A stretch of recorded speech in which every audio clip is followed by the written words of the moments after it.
Good morning, everybody, and welcome to our May public board meeting for the Integrated Care Board for Herefordshire and Worcestershire.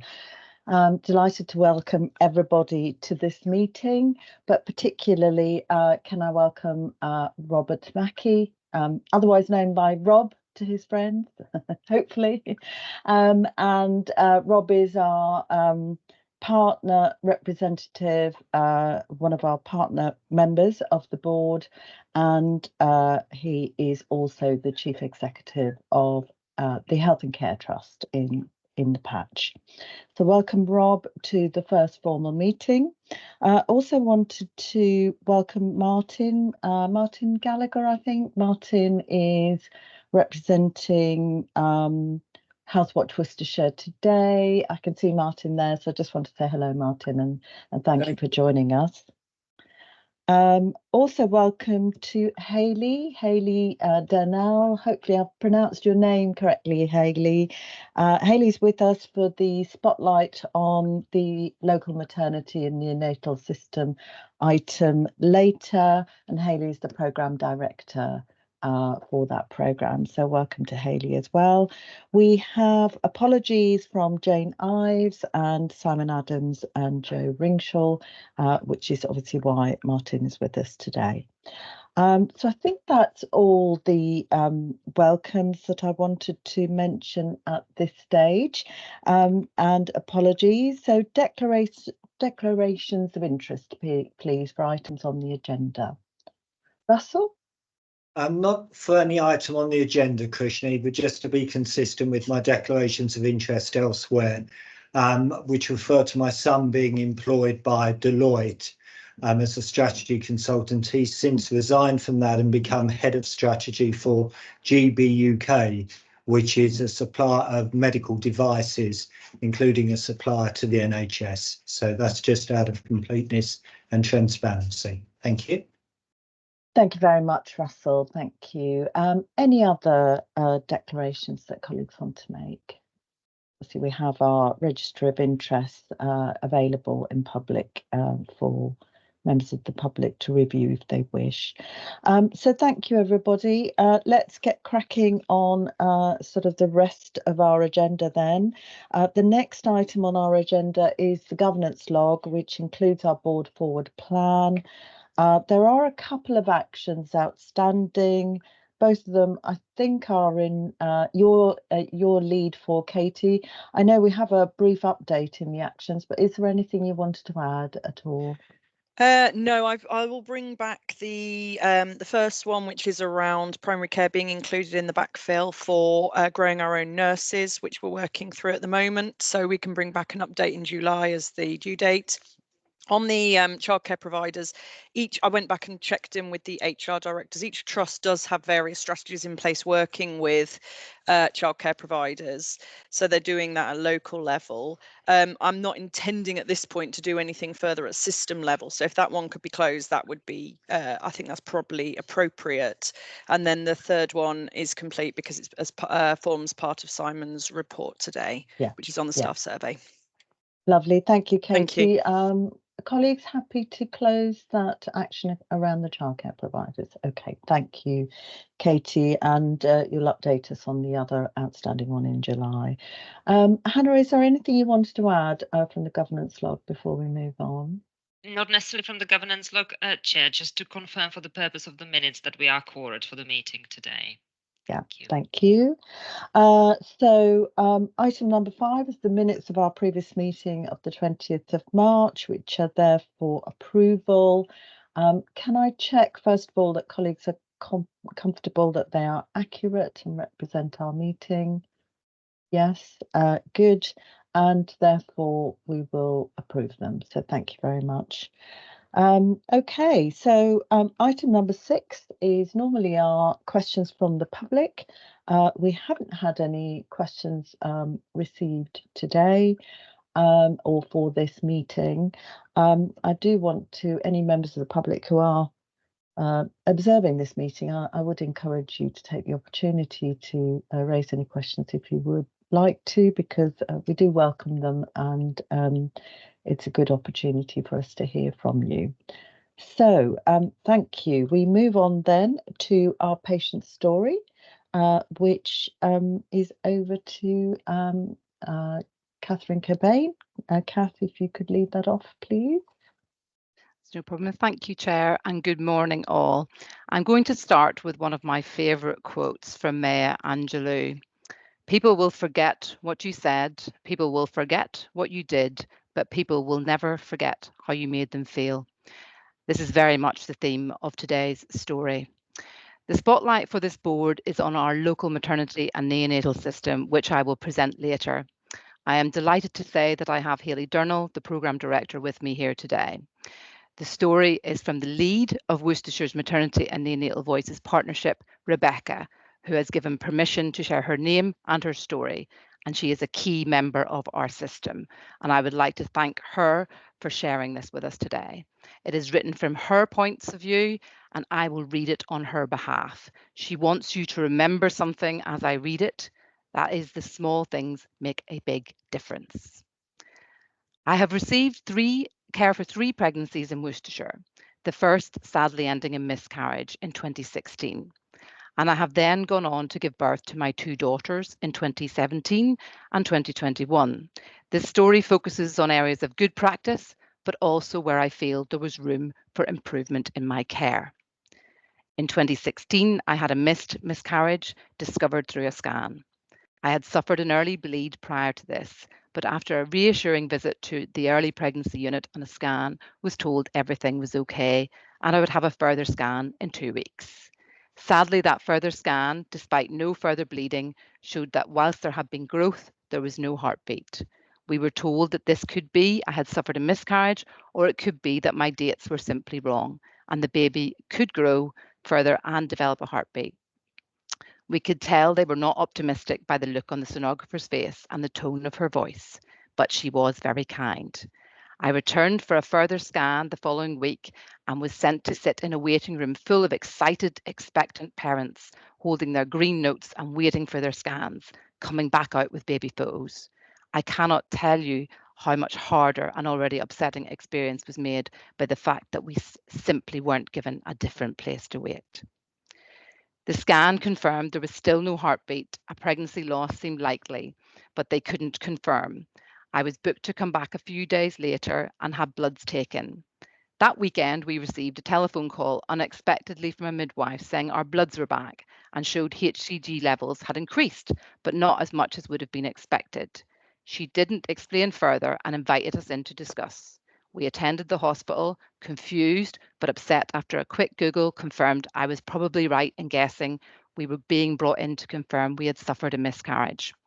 When we arrived, we were left waiting for well over an hour as the doctor was detained in theatre. The midwife present made no effort to explain anything and just left us in a room waiting, periodically popping her head in to explain the doctor was still in theatre. She obviously intended to leave it to the doctor to explain what the blood showed. I remember sitting, staring at what seemed like posters everywhere telling us 1 in 3 pregnancies ended in miscarriage. The doctor arrived and mustn't have had a clear discussion with the midwife and assumed we had had the results explained and had had our miscarriage confirmed.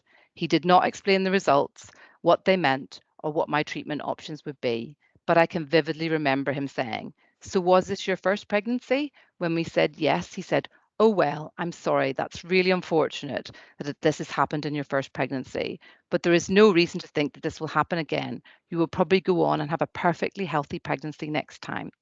I remember being really confused. Did this mean we had definitely had a miscarriage then, I assume? Why hadn't he explained? And B, especially afterwards, feeling really angry about this comment. I am sure meant kindly and to be reassuring, but in that moment, the fact I could replace this much wanted baby with another in the future really wasn't what we wanted to hear and felt like quite a flippant and insensitive comment. I could have understood if we had asked the question about likelihood of it happening again, but we hadn't. And for this to be the first and only comment was really unhelpful, as was the use of unfortunate to describe what had happened. He smiled and asked if we had any questions. We shook our heads and thanked him, feeling too confused to think of any questions, and out he walked. I required surgical management of my miscarriage. I have 2 enduring memories of this. The first, the female consultant asking, "And do you know what procedure you're here for today?" when she first met me, and what felt like a million times afterwards. I know this is standard procedure with any surgery, but she made no attempt to say, "I'm sorry, I'm going to have to ask this," and was incredibly matter of fact. When speaking to me, I replied, "For surgical management of miscarriage." Yes, what we call it an ERPC. That stands for evacuation of the retained products of conception, replied the doctor. At this time, the terminology had been officially changed at least 4 years earlier by the NHS, according to the Miscarriage Association website. And all NHS documents, websites, etc., use the term surgical management of miscarriage because it has been recognised the previous term was distressing to the expectant parent. This was not retained products of conception. No matter how early in pregnancy, this was a much wanted baby that you were grieving the loss of. I was stunned when each time I used the correct term, she would again reply using the outdated and upsetting term, not seeming to pick up on the hint that I was very deliberately and carefully repeating the correct term to her. I will always remember the kind and apologetic smiles of the nurse standing behind her, visibly cringing as I was welling up when being asked the same question yet again, and she continued to reply, talking about evacuation of the retained products of conception. I always regret not complaining about this, but I was too upset at the time. I remember the kindness of the lovely nurse who sat by my bedside and comforted me when I woke up in recovery. The most positive aspect of my care in that pregnancy was my GP. A couple of weeks later, I received a telephone call late one evening from my male GP. He told me how sorry he was of our news, asked how I was feeling, and is there anything they could do. I said I was doing okay, and he said that sometimes it can be up and down, and it may hit me more later, and I shouldn't hesitate to call if I needed to speak to him. He really took his time, and it felt like he genuinely cared about us, also asking how my husband was, and that he could call too if he needed support. The GP followed up and called me again a couple of weeks later just to check how I was doing. I was okay and back at work, I told him. Again, he reminded me that they were there if needed. When I did start to struggle emotionally a couple of weeks later, I felt confident to call them and ask for help. He signposted me to a charity who provided counselling for pregnancy loss. They were such valuable support to me, and I saw my counsellor monthly throughout my next pregnancy for reassurance. I will be forever grateful to my GP who went above and beyond. It was probably 10 minutes out of my GP's day, but it made an enormous difference to me and my family. Sadly, the hospital hadn't provided me with even a leaflet or details of where I could access support. My second pregnancy in 2017 was largely a very positive experience. The same GP arranged for us to have an early scan for reassurance. I largely saw one of two midwives throughout my pregnancy, which provided a good level of continuity that was helpful, and I felt we built up a trusting relationship. Thankfully, my daughter arrived safely, but I was rushed to theatre with a retained placenta. The obstetrician took 30 seconds to stop and explain to my husband what was happening, which was really appreciated as I was being wheeled out of the room along with all the professionals following, leaving him alone with a new baby in an empty room with blood all over the floor. He was grateful that the obstetrician stopped and thought to reassure him, and also to the midwife who came to check on him and the baby a few minutes later. I remember feeling quite abandoned in postnatal when I gave birth to my eldest, arriving shortly before handover. I seemed to get missed, and a few hours later I had not been seen. Nobody seemed to have realised she hadn't fed, which I got increasingly anxious about. I eventually ended up buzzing for help and bursting into tears on a midwifery support worker, who then got someone to come and help me. My second daughter was born during COVID restrictions, and this meant my husband was unable to attend my early scans and appointments. This was particularly anxiety-inducing for someone who had had a previous missed miscarriage. I remember some difficult conversations with my consultant, who tended at times to present a plan as a foregone conclusion rather than discussing my choice. I found those conversations difficult without my husband there for support. When my daughter was born, this was largely a very positive experience where I felt safe in the care of midwives supporting me. I hope this highlights the importance of small things, the tone of voice you use and manner, the importance of the terminology or phrasing you use, and how small acts of kindness matter. Service users know professionals working in maternity are often overstretched and doing a difficult job largely well. But these things really do make a very big difference. This was a large part of why I decided to apply for the role of the MNVP, not only from my own experience, but from that of friends and relatives. I know how lasting the impact can be of those seemingly small things, both good and bad. For example, I have friends who have suffered postnatal depression, at least in part attributable to traumatic birth experiences or not receiving adequate breastfeeding support, leaving them feeling they failed because they could not feed the baby in the way that they wanted to. Most mums I speak to, like me, many of their memories of pregnancy and childbirth may be hazy, but many years later they can remember the exact words that were said by the midwife or doctor, whether this is because it was something particularly positive or negative. And like me, many will still remember the name of their midwife or doctor who showed kindness or helped them at that time. And although a time that can be exciting, it can also be when you feel at your most vulnerable. I think this message of the small things is applicable to whichever area of medicine you're working in, not just maternity. I would like to thank Rebecca for her story and her leadership in challenging the maternity and neonatal system to embed the voices and learning of those using our services, which is absolutely of prime importance. The stories take place over a long period of time, so many changes have indeed taken place. I just want to detail those before I open it up for questions and reflections. So the early pregnancy assessment unit has now been moved, so it has its own waiting area that has allowed the trust to provide an appropriate environment. Also has a separate consultation room and its own quiet room and space for individuals or couples who are receiving bad news. The postnatal ward has a 24 partner access re-established in late 2023, and we have rolled out across the system BRAIN, an acronym to support personalised care and informed decision making, and that an acronym is benefits, risks, alternatives, intuition, and nothing. Which we can go into some discussion if you want to.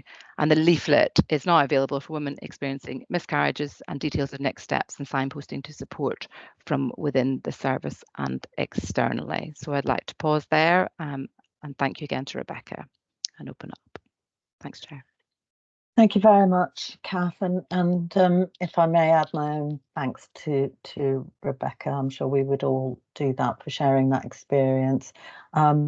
Difficult listening, difficult hearing some of much of that experience, although there were clearly positive things in there as well, but nevertheless very important. And Kath, it may be helpful. I'm conscious that some people listening to that might find it quite distressing themselves. It might remind them of experiences they've had. It might be helpful for us to signpost people to on our website where we shared this in terms of having a link to or a leaflet that might help people to identify where they can go for additional support, and perhaps we can touch on that as part of this conversation as well, so that anybody who's watching can take that on board. So I think Russell, you wanted to come in first.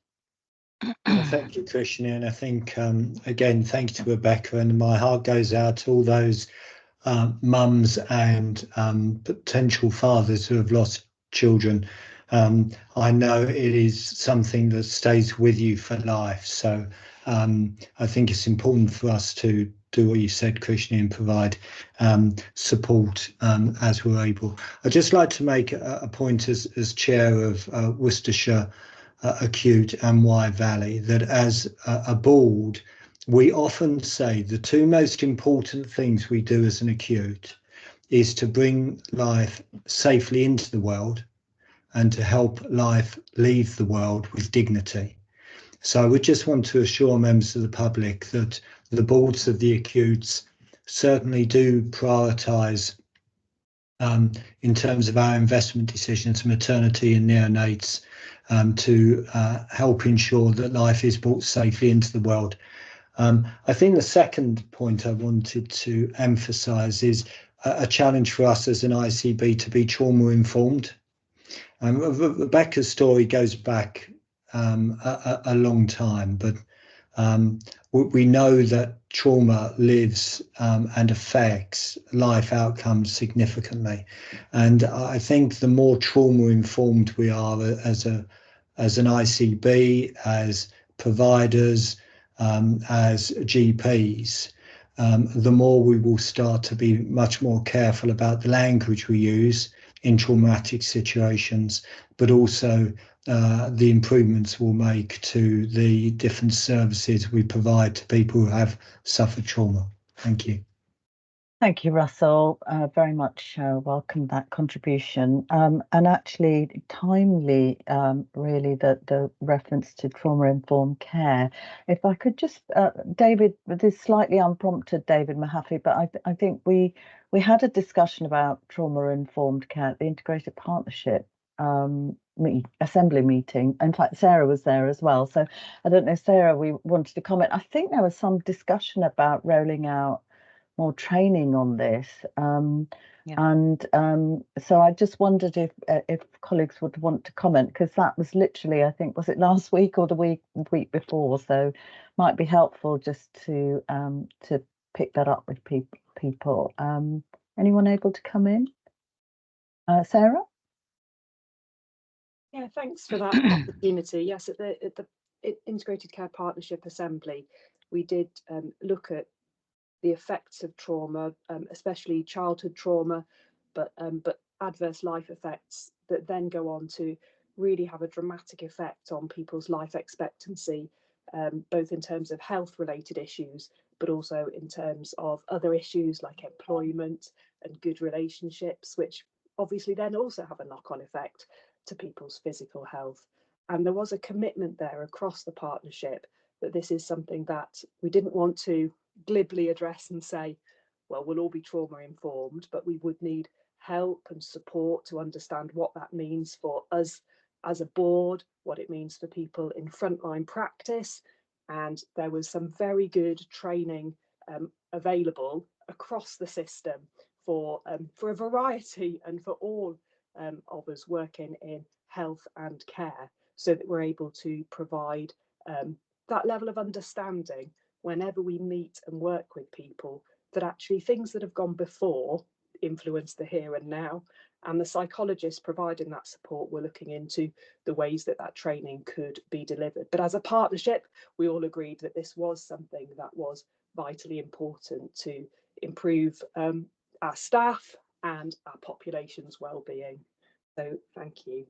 Thanks, Sarah. Thanks for coming in and adding that. Katie, did you want to come in on that point as well? Yeah, thank you, Chair, and thank you for that story, Kath, as well. Yes, just to say that the trauma-informed care offer came to People Board in March, run from the Health and Care Trust. We had Sue Harris at the board talking us through it. So every HRD across the system was hearing about that, and we've also put that onto, or we're in the process of putting it onto the Academy so that it can be accessed from all partners across the system, because we recognise, exactly as Russell says, it's a really important training offer that everybody needs to be able to get to. Just wanted to let you know. Thank you. Thank you, Katie. Thank you. Vicky, please. Thank you, Christy. Kath, I guess the question is, there's so much in that story to reflect on. I was just wondering how we are sharing that through the LMNS, but for frontline teams, because actually sitting, listening to that story as a frontline team, and also reflecting on the improvements, as you mentioned, that have been made since 2017. Just wondered how LMNS is making sure that frontline teams hear such a story as we've heard today. Yeah, absolutely, Vicky. So LMNS board,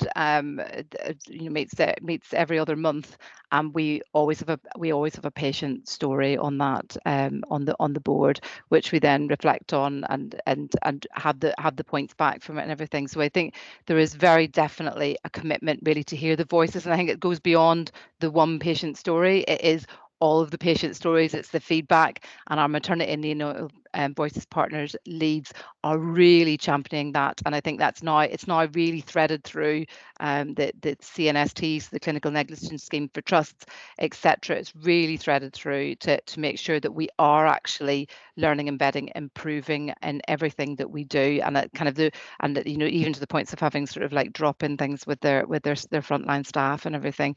I think absolutely, and I think for me it's the absolute essence of improving, and it's all these reports you hear about maternity and neonatal services. Those that listen are the ones that improve. Those that listen and partner with those voices are the ones that improve. And I'm pleased to say that we have improved. So it's absolutely working, I would say. Thank you, Kath. Thank you very much, Kath, and thank you again to Rebecca. I know this is part of our spotlight discussion, so we're going to come back and talk much more about the LM&S and the work that's been done and work that is no doubt ongoing.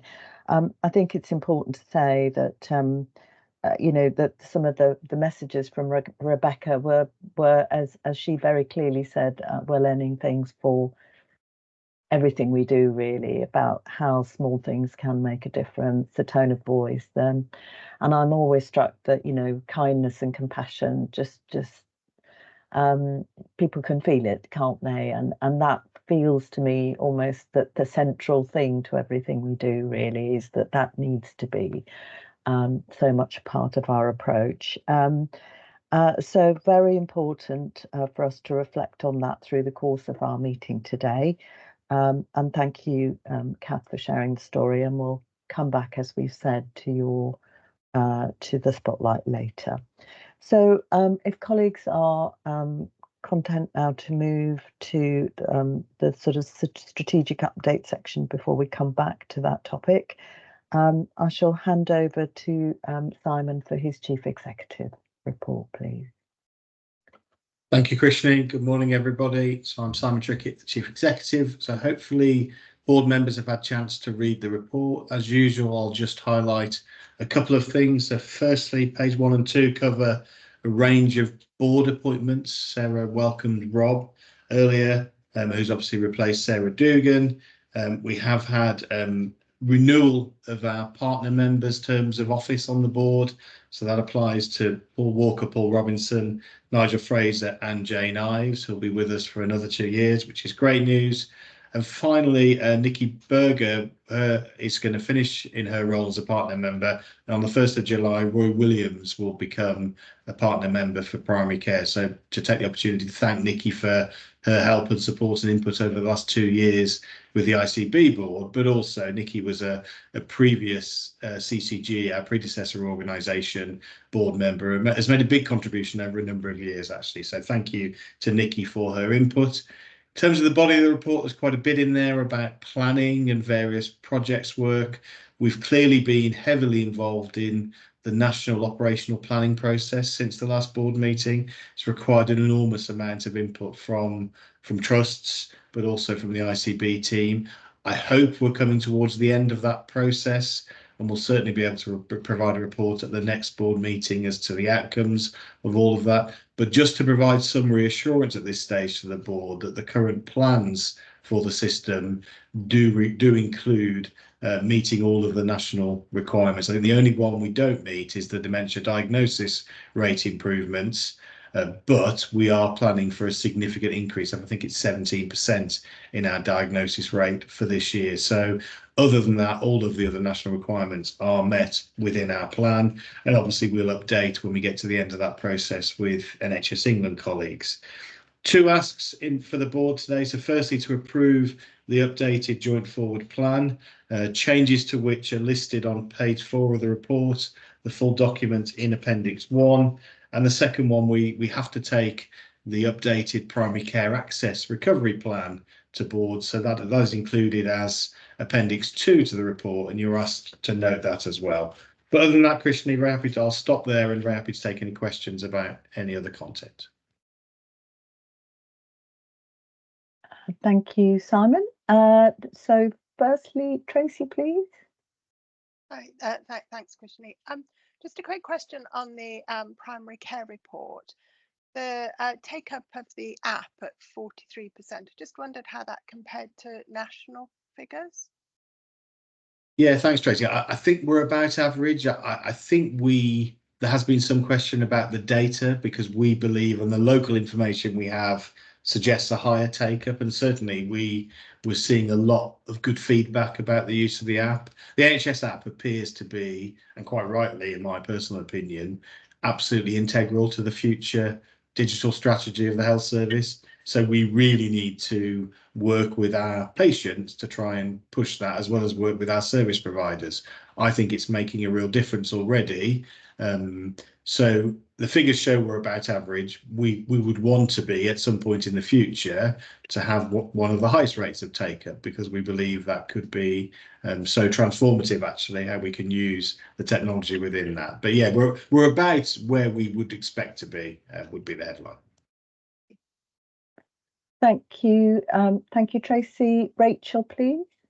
Yes, morning everyone. And I was really interested in the Work Well initiative, and I just wanted to congratulate you on securing the allocation that you've managed to secure, and it'd be really good to hear more about that. I know you've only just started, but as time goes on over the next few months, I'd really be interested in hearing a bit more about how that's developing and moving forwards. Yeah, thanks, Rachel. I mean, that was a very late addition to the report. So I think we were doing these last Tuesday, which was when the letter notifying us that we'd been selected came through. So it's early stages. David Mahaffey is our exec lead. I think that's a really good initiative because it's a partnership initiative. It shows how health services can support economic well-being and prosperity in communities. We're expecting it to be something that we can work very closely with local government partners on. I think local government partners are going to be really interested in it. So what we'll do in July is we'll provide a more detailed report to the board of precisely how that's playing out, the types of things we're going to be doing, how we're going to be spending the allocation, and the impact that we would hope to have. But yeah, thanks for picking that out, Rachel. It is good news. We were lucky to be selected, and we'll be determined to make the most of the opportunity. Thank you, Simon, and well done to the team who submitted that. I think there were, what, 15, am I right in thinking 15 applications? Yeah, 15 accepted. out of 42, yeah. Yeah, which, you know, that's not a bad outcome given that the competition for those funds, I'm sure. So very, very well done to the team that managed that. And as Rachel has highlighted, I think it's a really exciting opportunity, very much a partnership opportunity. Aman, please. Thanks, Krishni. I did have a question about the Work Well, and it was just, you know, just for my own interest, what percentage of the population that this is going to be addressing. So happy for that to be picked up when we have a more detailed conversation around that. But I had some questions around the children's services, if I may. Firstly, it just, you know, in the report, in the letter that we had from Ofsted, it talks about young adults experience changes in social workers, and I just wanted to understand whether that's a capacity issue and how we're addressing that, and also issue around people with more complex needs.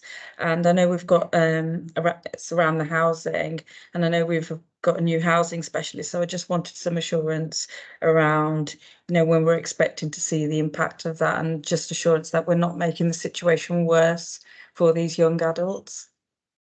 Yeah, thanks, Aman. I mean, there's huge focus actually at the moment on children. So we have obviously the work in Herefordshire that's referred to in the report. We've had a Ofsted inspection in Worcestershire over the last few weeks that we haven't had the outcome from yet. And there's just an ongoing demand really from everybody to make some improvements and to do better in this area. I think we might have to fundamentally look at some of the health delivery models for some of the children's services. It's certainly going to require additional capacity over the coming months and years because demand and need has risen, and we have to make sure the collective service offer matches the demand. So the board members can expect this to be a big focus of our work programme over the next year. Just wondered on the specifics, Mary, do you want to pick up any of the specifics that Aman raises about housing and the transition for young people to adults? Thank you, and thanks, Aman. I mean, yeah, I agree with Simon totally. Children's needs to be a huge focus for the ICB going forward. We are, you know, the demands, the increase in referrals, the complexity has increased for children's needs. I think, and you know, the two Pauls, we need to have a bigger discussion about this. The integration needs to be greater than it is to give consistency and continuity for children and their families. That's a big issue for the children and their families that we're feeding back. Housing is not something I've got a great deal of understanding about, but it's something that I think we need a children's plan going forward. We need to include all of these areas to meet these children's needs.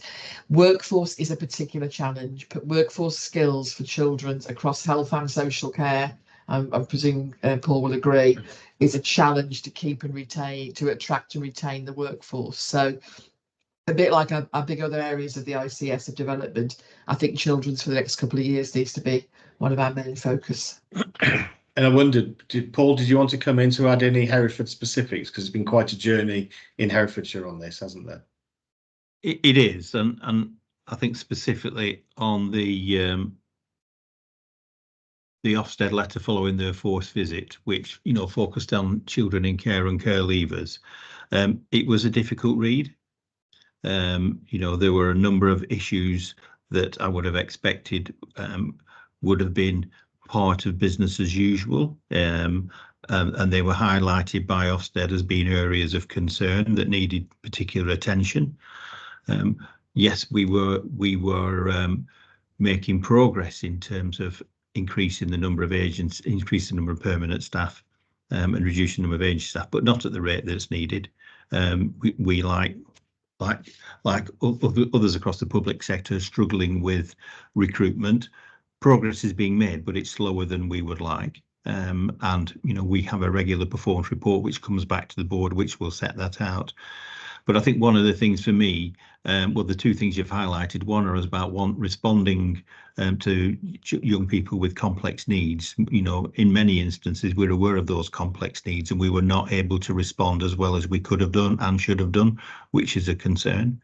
And similarly, kind of the development of the housing offer is still kind of a service which is just being developed from the start of this year. So it's in early development and it needs some rapid catch up. Some areas of focus that are needed so we can do better and we provide the level of support and services to care leavers and children in care that we would all want to be able to do. And I'll clearly say as Chief Executive, that's not where I want it to be at the moment. Now, Simon's quite rightly and Mary pointed out that, we're ever increasing focus on demand, and also the ever increasing focus on the consistency of staffing is a key focus for at the moment, and something which we've got in our own work programmes to work together closer on. So it isn't seen as separate elements of the public sector coming together on this all in the web of an Ofsted report. It's about doing that as a matter of course now.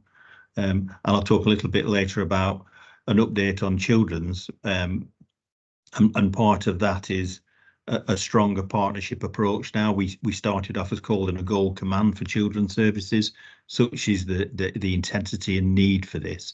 And the immediate focus of that is going to be escalating those things which are not progressing as well as they should.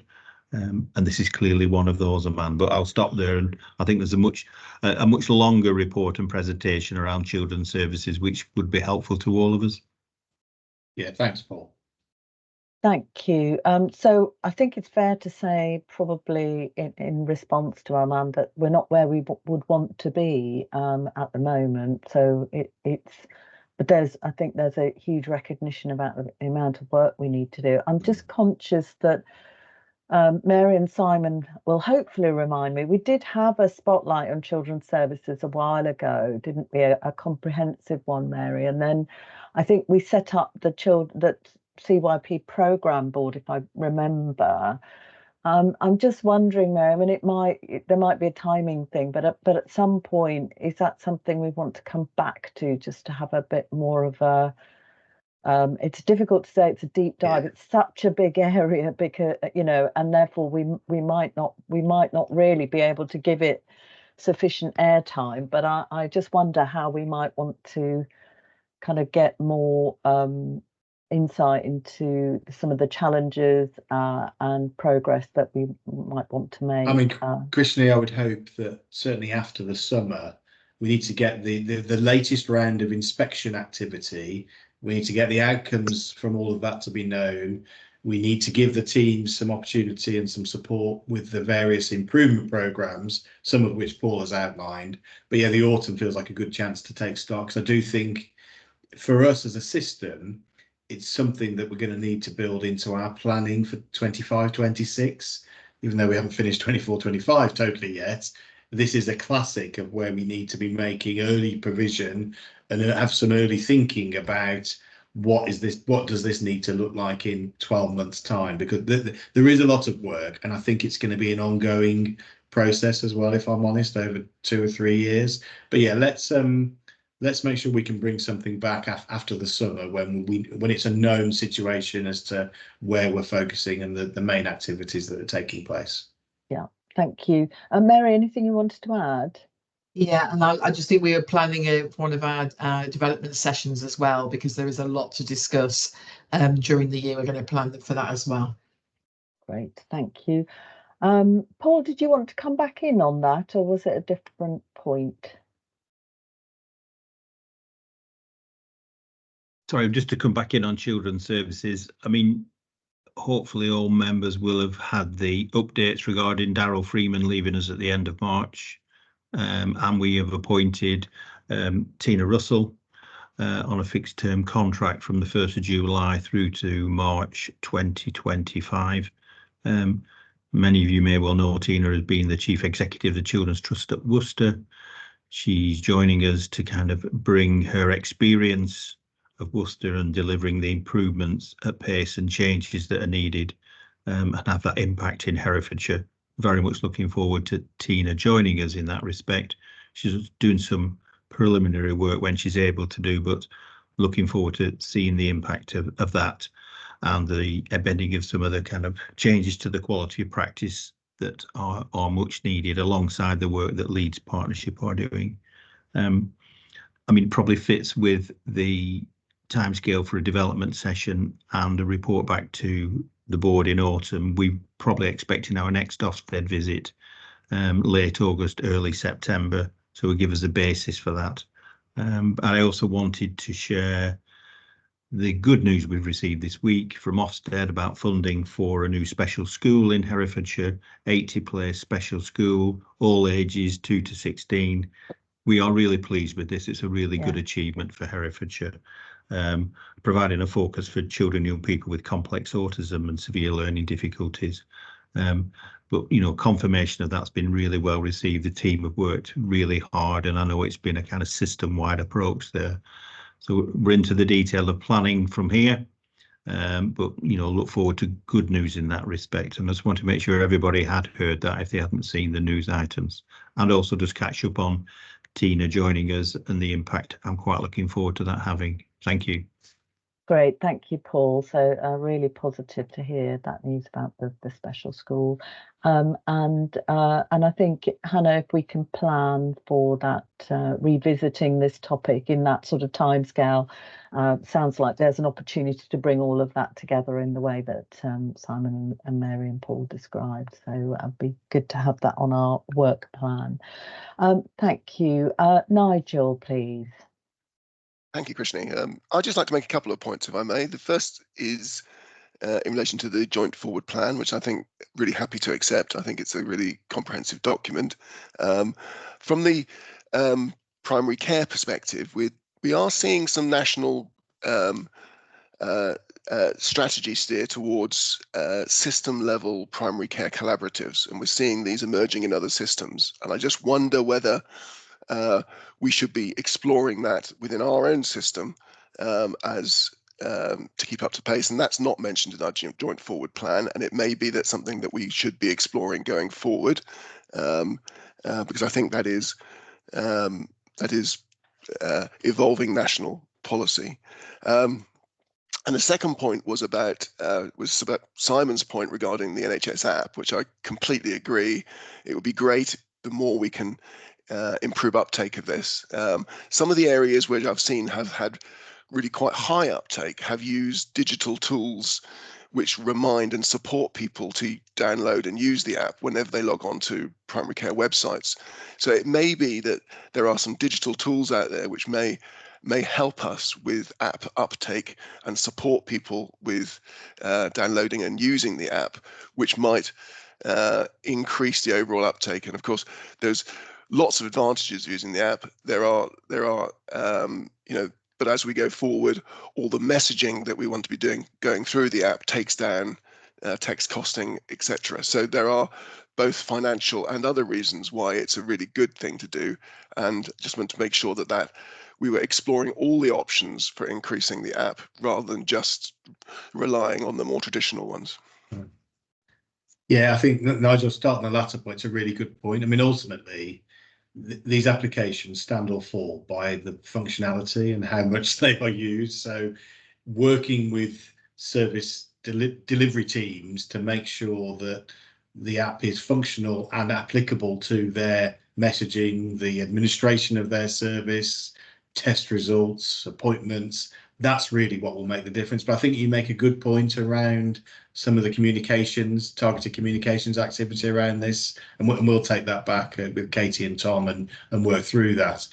And your point on the primary care collaboratives, look, it has been my belief throughout that the general practice in particular will be stronger the more it sticks together and the more of a consistent voice that it has. We've tried to be quite enabling, quite facilitative. We've let particularly the two counties work that through by themselves.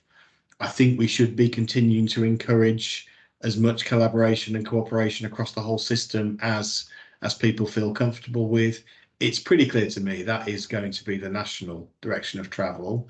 And as ever in this area, we would see ourselves, wouldn't we, as being quite pioneering and very progressive. We want to be right at the front of that wave of progress with general practice. So that's probably a conversation me and you should be having, Nigel, with Nikki and with Roy Williams about the next steps for that collaboration right across the system, because we definitely would want to be in a place where we could take advantage of any national opportunities, wouldn't we?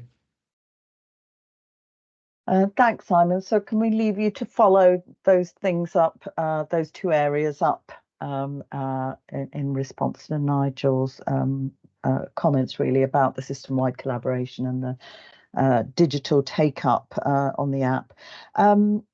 Okay, we also have Sarah Raystrick, please. Thanks. Just a quick comment on the PSERF, the patient safety that was alluded to in your report, and really just to say, I think that's very welcome. So thank you to Kath and to the chief nursing officers across the trusts and the quality teams that have been involved in this. This links to the patient story, really, talking about looking at patient safety from a really compassionate engagement perspective for people that are involved in safety incidents, and then really applying proportionate responses, looking at things in real times and really trying to work on ways that will improve safety and quality for patients. So I just think it's not a small undertaking to be system ready for this. So I just wanted to say well done to all those involved, and to let the public know that this isn't something trivial. This actually should really reap benefits in the care that people receive. Thank you. Thank you, Sarah. Important point for us all to note. David, please, David Whiteman. Thanks, Krishni. Simon, thanks for the report. Really welcome it. And given the number of questions there have been, just shows how wide-ranging it is and how many topics you've had to cover in the report. I had 2 points I wanted to make. One was we talk about workforce and the impact on the financial position. I just wanted to ask whether we're confident that we have in place as a system the control processes to make sure that we are controlling the use of temporary staffing, because that was something we went over budget on and will form a really important part of control for the coming year. And the second one was a more general point, really welcoming our involvement in the interface improvement development programme, because I think that actually linking between primary, community and secondary, I think there's a real area for us to make a huge difference to how the care that we give is actually received. And I think it links back as well to the patient voice that Kath gave earlier as well, in terms of that linkage. Yeah, thanks, David. I mean, I second your point around the improvement work on controls. So we've had a lot of assurance from the trust that the controls are in place from all three trusts. I think it's fair to say that we're going to have to keep revisiting that to make sure those controls are being and those systems and processes are being applied correctly, because we have had significant staffing growth since 1920 in the last 12 months during 23-24, and there are still areas where staffing growth is planned during this coming year, which ultimately is not really affordable. But you can possibly make the argument, when all of the other controls are applied and when temporary agency and bank staffing spend goes down by a greater amount than you would spend on substantive staff, we are collectively going to have to take that really seriously, particularly I think over the summer months, to try and reset the approach. I think there's going to be more of a system input into that. We're going to have to do that collectively, maybe the trusts and the ICB holding each other to account on some of this. So that will be a big feature of, as we close down this plan, we are going to need those controls to be really effective during the course of this year, because ultimately we want a plan that we can deliver as well. And the plan is going to rely on the reductions in temporary staffing spend that you described. So good question, and a big focus over the coming months. The controls are there. We just need to make sure they are working and being applied effectively. Thanks, Simon. Thanks, Simon. And if I could just add, I mean, I think historically, and we've certainly seen it in other systems as well. I mean, clearly there's some examples in your report of workforce growth for nationally funded initiatives, being really clear how long that funding is lasting, whether it's a sort of recurring funding, whether when funding stops, you know, what happens. I think it's all of those sorts of things as well, because that's been part of the challenge in the past, hasn't it, where you get sort of non-recurrent funding and you've actually established some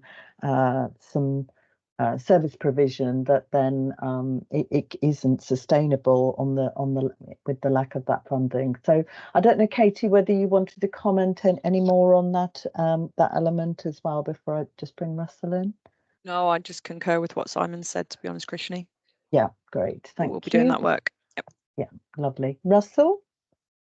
I think just to provide a little bit more colour to David's question.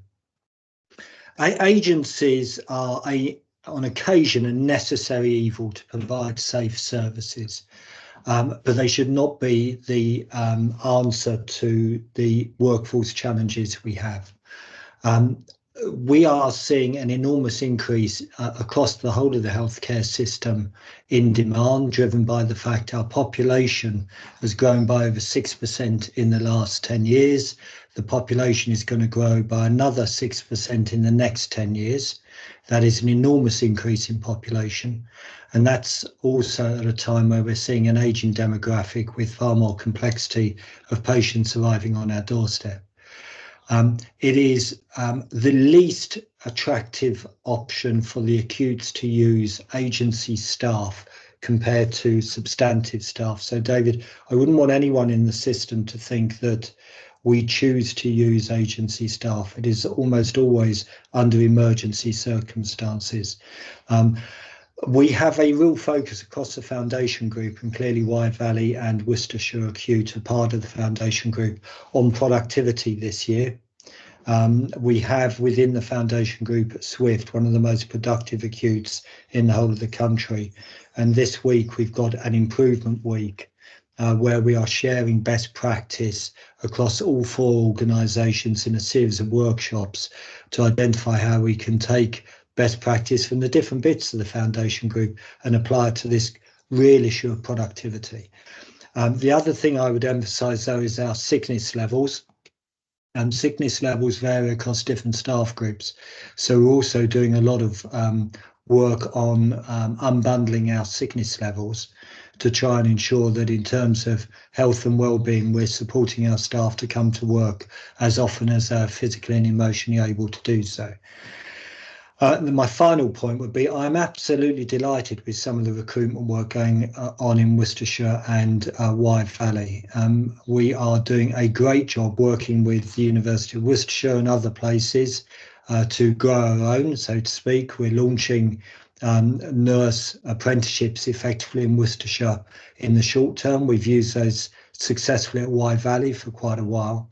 and our international nurse recruitment work is proving really fruitful. So, and I would say to anyone in the public listening to this who work for an agency, if you work for an agency, you don't get any of the wellbeing benefits that you get if you work for the NHS. You don't get the wonderful pension that you get if you work for the NHS, and nor do you get the camaraderie and support of working in the team NHS. So I'd really encourage people who have decided to go down the agency route for their normal working week to reconsider returning to the NHS. We are endeavouring to be the most flexible we can be in terms of hours delivered. So turn your back on the agencies, they're a cancer on the NHS, and come and work with the family that you should be at, which is in the acutes and in the GPs. Thank you. And in the Mental Health Trust, of course, as well, just to add. Sorry, Robert. Sorry, Mark. I'm sure Robert would want me to add that as well. Absolutely. I mean, Russell, I think it's a really important point, and I think it's fair to say as well that in addition to the benefits, the security, obviously, and the pension benefits and other things, that there is we're all striving to create a compassionate and inclusive culture, and one that is supportive to our staff and nurturing and allows them to be the best they can be. And I think that is an environment that I hope people would want to come and work in, and that we would also wish to promote. So I know it's something everyone in this board is committed to doing. So I'd be keen to emphasize that. But thank you, Russell, really helpful, and hopefully that's energized some people to come and think about reconnecting with the NHS or connecting with the NHS if they haven't already done so. And I know a lot of work is going on with Katie and colleagues to attract the people that we need into our organisations.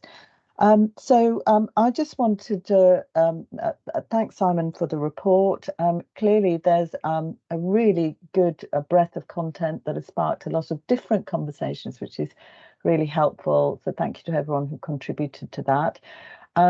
There's a very positive primary care access recovery plan. We've identified perhaps some opportunities to strengthen the take-up of the app, which has been subject to conversation, and also explore the system-wide collaboration around primary care. But actually some real positives in there. I mean, I don't know how we compare. I imagine this is quite a positive figure, but I think I noted that in some of the appendices we had delivered a record number of GP appointments in 2023, which I think I'm right in having picked that out, Simon. So I just felt that was important to say thank you to our primary care colleagues for that as well. So we're asked to note that plan because it is important that we shared that with the public, because it's obviously an area of interest and concern for members of the public. And we are also asked to approve the joint forward plan, which I know Nigel has already indicated his support for. I'm asking other colleagues to do the same. Great. Thank you very much. So we move on then to our next report, which is the Best Value Care in the Right Setting. So over to David Mahaffey, please. Thank you, Krishni. Good morning, everybody. I think we're all getting used to the new phrase, Best Value Care in the Right Setting now, so I'm glad that's landed. Russell gave a perfect segue into this particular report, actually, when he talked about population growth and increasing illness, because that's essentially what is the basis behind what this work is all about. Now, board members will be familiar with this report because we've talked about it in several settings over the last few months. We've had a board development session on it. People involved in the place groups will have had discussions on it. We've taken it to both clinical practitioner forums, had a conversation at the Health and Care Trust board about it, and various other groups. So it's a report that's done its rounds, if you like, and has had a good airing. What it does is it brings together the work that we did on the point prevalence audit back in September 2023, which was a repeat of the work we did in September 2022, when we looked at how well care was provided to people at a particular point in time. Were they in the right care setting for their needs at that point in time? And if not, why not? And then we took a second piece of work, which we call the strategic demand and capacity model, to look forward 10 years. and say what might that look like in 10 years. Put the two together and it gives us this feeling of whether we're getting best value care in the right setting or not. So just to clarify, the prevalence audit looked at capacity across acute, community and out of hospital care settings. It didn't look at mental health services. It didn't look at things like intensive care, maternity and children's, but it did look at all other aspects of care, and we reviewed 1,660 patients on that particular day. The demand and capacity model looks specifically at beds, acute and community hospital beds. There is more work to be done going forward, looking at other types of capacity that our system requires, but this particular piece of work focused just on beds. I won't go through the report in detail, but the headlines of the point prevalence audit are shown on page 3 in that kind of green rag chart, if you like, which shows the big red sections where people were not in the right care setting at that point in time. And the demand and capacity model headlines are on pages 5 and 4 of the report, and in the appendices, where there's a couple of bridge diagrams that show what those key messages were, which are essentially that in 10 years' time, with the population growth that Russell talks about, the increasing illness that's presenting to primary care, community and acute settings, if we don't introduce more mitigations than we are currently planning to introduce, we would need 95 more beds in Herefordshire, 97 more acute beds in Worcestershire. But because of the plans around changing use of community hospital beds, better pathways, efficient, more optimised use of those facilities, we'd actually need 55 fewer of those. So you can see that we put that whole picture together. We will need to have some more beds probably in the system, but if we can get the right balance between acute and community hospital beds, we've still got some more work to do in Herefordshire to work out the exact number there, then it's not as if we're going to have to build a new hospital to cope with this demand, but we will need to do some fairly significant transformation to be able to deal with it. So further work is being done on that. In terms of next steps, it's presented at the back of the report. I'm pleased that the two place partnerships, the One Herefordshire Partnership and the Worcestershire Place Partnership, are owning the process for developing the action plans to identify how to address the capacity gap. We will do some more system level work to identify additional mitigations, stuff around digital, virtual wards, more out of hospital pathways. There's a whole range of things that we can scale up further and faster to deliver additional mitigations, which we'll be working on over the coming months. We will rerun the point prevalence audit again on the 3rd Wednesday in September for a 3rd year to give us that kind of granular level data to see whether the impact is happening on the initiatives that we're putting in place, whether they're having the impact that we're intended to. And I would like to rerun the strategic demand and capacity model again, using either 2024 or 2025 data. So we used it based on 2023 data previously. I think probably not 2024, but rerun it again using 2025 data to see what the future picture looks like.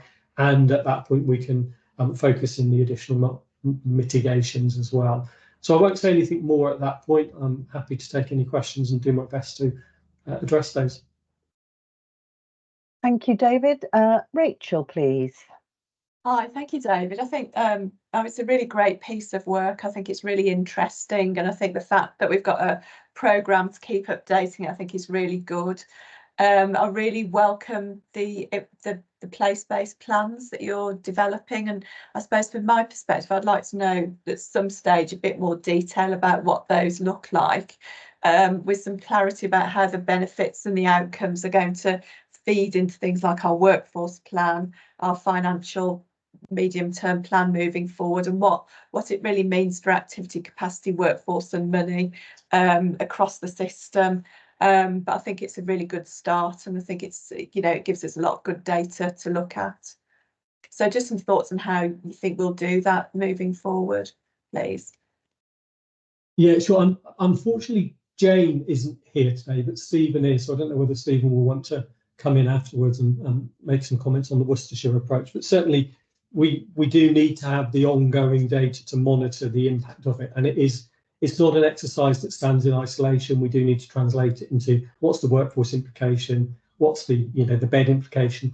We're about to embark on a really significant piece of work, picking on two areas that Will may want to add a little bit of detail around. So the kind of system clinical strategy that will then go on to drive an infrastructure strategy. So not just an estates plan, but if we implement these clinical transformations that will impact the long-term demand and capacity of our system, what's the workforce implication? What digital solutions do we need to put in? And ultimately, what will the estate need to look like? Where will we need to have the facilities to be able to accommodate the delivery of these new services?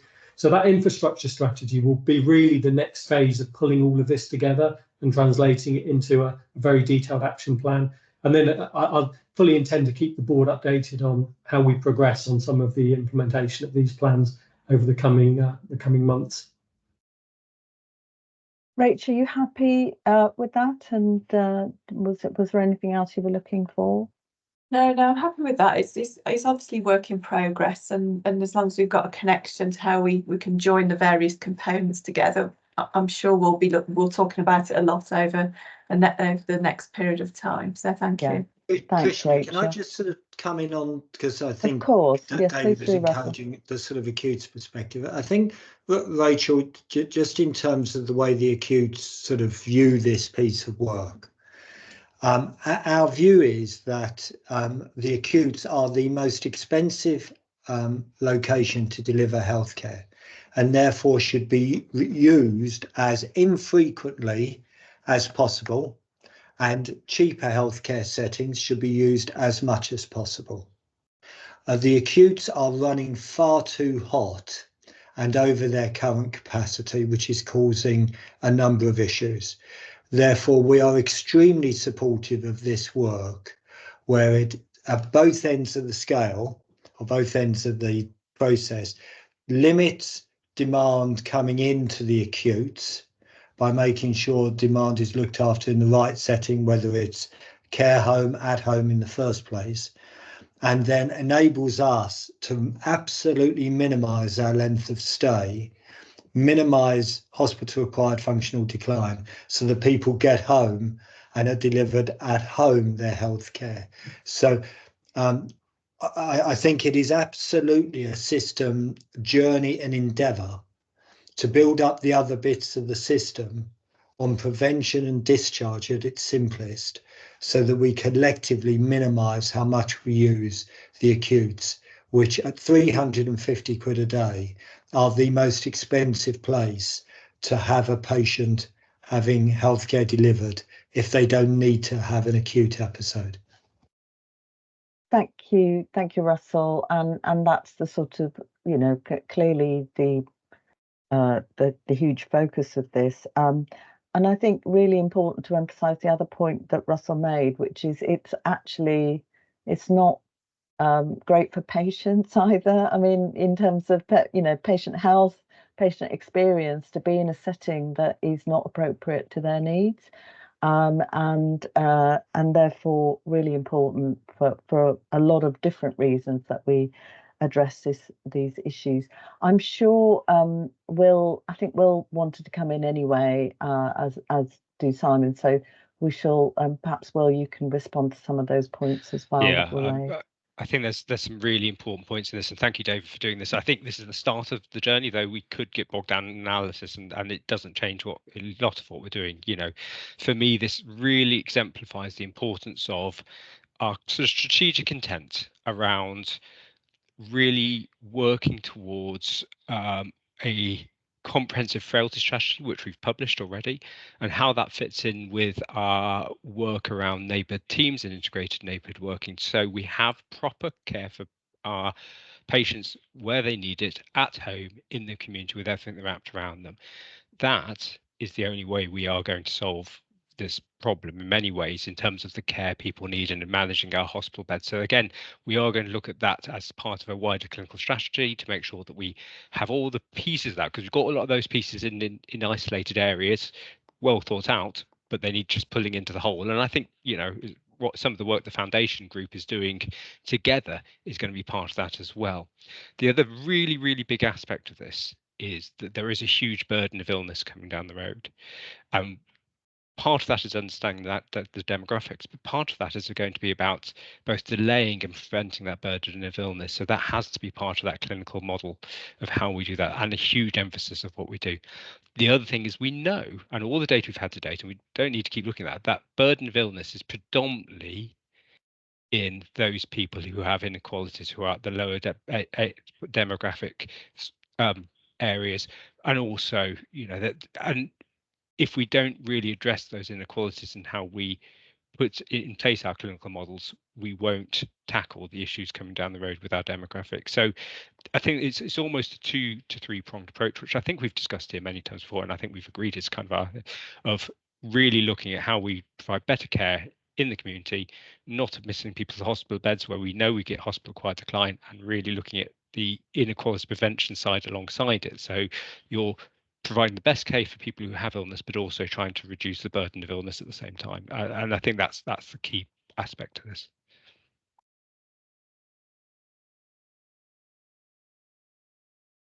You're on mute, Christine, I think. Sorry. Okay. Oh, apologies for that. That's the first time I've done that in a while. Simon, I was just going to suggest I bring Nigel in, and then in case there's another question to respond to, and then perhaps you and David can wrap up. So Nigel? Thanks, Krishni. Yeah, no, I think this is a really important piece of work, as has been stated already. Thank you, David, and completely concur with what Will was saying, that this is probably the start. I think, you know, we are very much at the sharp end of demographic change. We have some of the biggest demographic change of anywhere in the country, and so therefore this is really, really important work for us, because if we need to get this right. And I guess my question was around, are we assured that we are looking at the best possible examples from around the country of where people are doing this to success and incorporating it into our own plans? Because it's quite easy to do these things in a bubble, and it's really important to have localized plans, but equally it's really important for us to be at the edge of what's working and what's effective elsewhere, and just wanted to make sure that we were doing that on an ongoing basis. Simon, do you want to come in on that, or bring anyone else in on that? I mean, I think absolutely, Nigel, we always need to be aware of best practice. I think we're quite good at finding that out. I also, though, would stress the importance of this being our plan and our strategy. There was that famous saying that if you've seen one integrated care system, you've seen one integrated care system, because actually healthcare delivery is very different for different populations across the country. So we want to own our own strategy within our own context, but absolutely we want to have the very best practice. And if we're honest, in some of these areas, we want to be setting best practice for others to come and copy, don't we, as well? That is a very readily achievable ambition in this area, in my opinion. Thank you. Simon, did you want to make another point as well? Just a really quick point. This type of activity, this type of exercise has been done many times previously. And the danger is everybody says, yeah, that's a great piece of work, and it goes on the shelf. And then we do it again in 10 years and say, oh, yeah, remember, I think we've got a different way of approaching this now. I really like the way we've adopted the point prevalence study on an annual basis. I think it's been incredibly useful to be able to see the impact or not of some of the interventions. I also think repeating this exercise probably on an annual basis, because strategies are iterative, aren't they? You work on them, they develop and they evolve. And I think this is a great example of where we always do great work in the here and now, but actually having that 10-year vision is really, really important. And I hope, Krishni, it's something the ICB can bring to the table in a way that predecessor organisations haven't quite managed. We can do all of this day-to-day leadership, but hopefully we can help the system have a much clearer direction of travel of where we actually want to get to, and we keep refining that direction as we learn more and more about the impact of what we're doing. So I think this is really good strategy work actually for the board, and we should commit to that iterative process and to keep updating and evolving it as we should. Thank you, Simon. I do think that's really important, and you know, and it is we've had a number of discussions as a board, haven't we, about this and engaged with this work. So it's really important, but it is also important that, exactly your point, that it isn't just, oh, that's interesting. There has to be a sort of so what to it all, hasn't there? And we've got to be able to evidence what we're doing differently as a result of this. So I think the place-based planning, clinical strategy that Will has talked about as well, and you know, making sure we are looking at best practice, and comparing ourselves. You know, it's very important though to understand where if we're comparing apples and pears, because I do think there are quite a lot of different models around, and sometimes they don't easily translate. But very important that we're always cited on all of that. So I think it's all really important points that people have made. Final comment then from Tracy, please. Thank you, Krishni. That point from Simon, I think, was just so important. You know, we've had a lot of time spent on this, and it's been really informative. But we have made assumptions and we've made predictions, and you can't do a 10-year strategy based on assumptions and predictions and not keep it live. So I really welcome that comment about this being an iterative process where we see whether we get what we expect or we get something different and we adapt accordingly. And I think that the reason that I'd put my hand up just before Simon spoke was just to bring in a couple of articles that have been in the news recently, which you know, people from the public might be expecting us to consider as we look to the future. One from the BBC today about hospital corridor care, the 59% increase in patients that are fit for discharge over and above the same time 3 years ago. And the impact on privacy and dignity for patients that are being cared for in corridors because people are trying to free up ambulances. And obviously that then raises the question, when we're talking about beds, that the public might well connect those two dots. And also to the point around the increased acuity that we're seeing and are likely to see with patients going forward based on demographics. There was an article in the HSJ earlier this week where there's been a study on attendees at ED, and this overwhelming urban legend that a lot of people are turning up there because they can't get doctor's appointments, and actually they're turning up with minor issues. But this trial, which has been done over a 12-year period, actually found only 4% of people that were turning up were not in the right setting. So, you know, I know not all hospitals have been involved in that trial, but I think it was an interesting article and one that perhaps we might want to look at our own ED attendances to see how we reflect compared to that. So just wanted to bring those two sort of press points in, if you will, to complete the. Thank you, Tracy. Thank you. Simon, do you want to respond to that? Just really quickly, so just a couple of points, Tracy. There was a conversation, there was a national call last night, and Sarah J. Marsh was talking about that report. It's been leaked in fairly typical fashion these days in the NHS, but it's not complete. And there is some question mark about where a triage score isn't given. There's a default score, and they think that is unfairly skewing the data. But having said that, we would probably agree with the headlines, and that would reflect our experience in Herefordshire and Worcestershire. All I was going to say is we're doing our own audit over the coming weeks. That there's an audit going to take place of minors' attendances to all three of our ED departments. We've got good clinical input into that, and we'll have a very informed view of what's happening locally and how that might compare with the final completed national report when that emerges as well. Thank you, Simon. I mean, I think these sorts of things, it's important for us to ask the questions because that's what it prompts. But getting our own data and really kind of understanding it in our context, I think, is also important, because there are some probably, you know, particularly when it came to discharge performance at various points, you know, historically there have been quite different levels of discharge performance in different parts of the Midlands region, for example. So actually really kind of understanding our own data in response to these national areas of focus, I think, is important. So it's good to hear that we're undertaking our own audit on this. So David has asked for really endorsement of the direction of travel, and particularly the development of the place-based action plans, which obviously is where this is going to be really taken forward. Again, recognising the differences between our two places, with I think Stephen and Jane, I think, taking the lead and clinical engagement within that. We've also noted some next steps, which Will and others have talked about as well. So just want to clarify, David, back to you, one last question really before we close.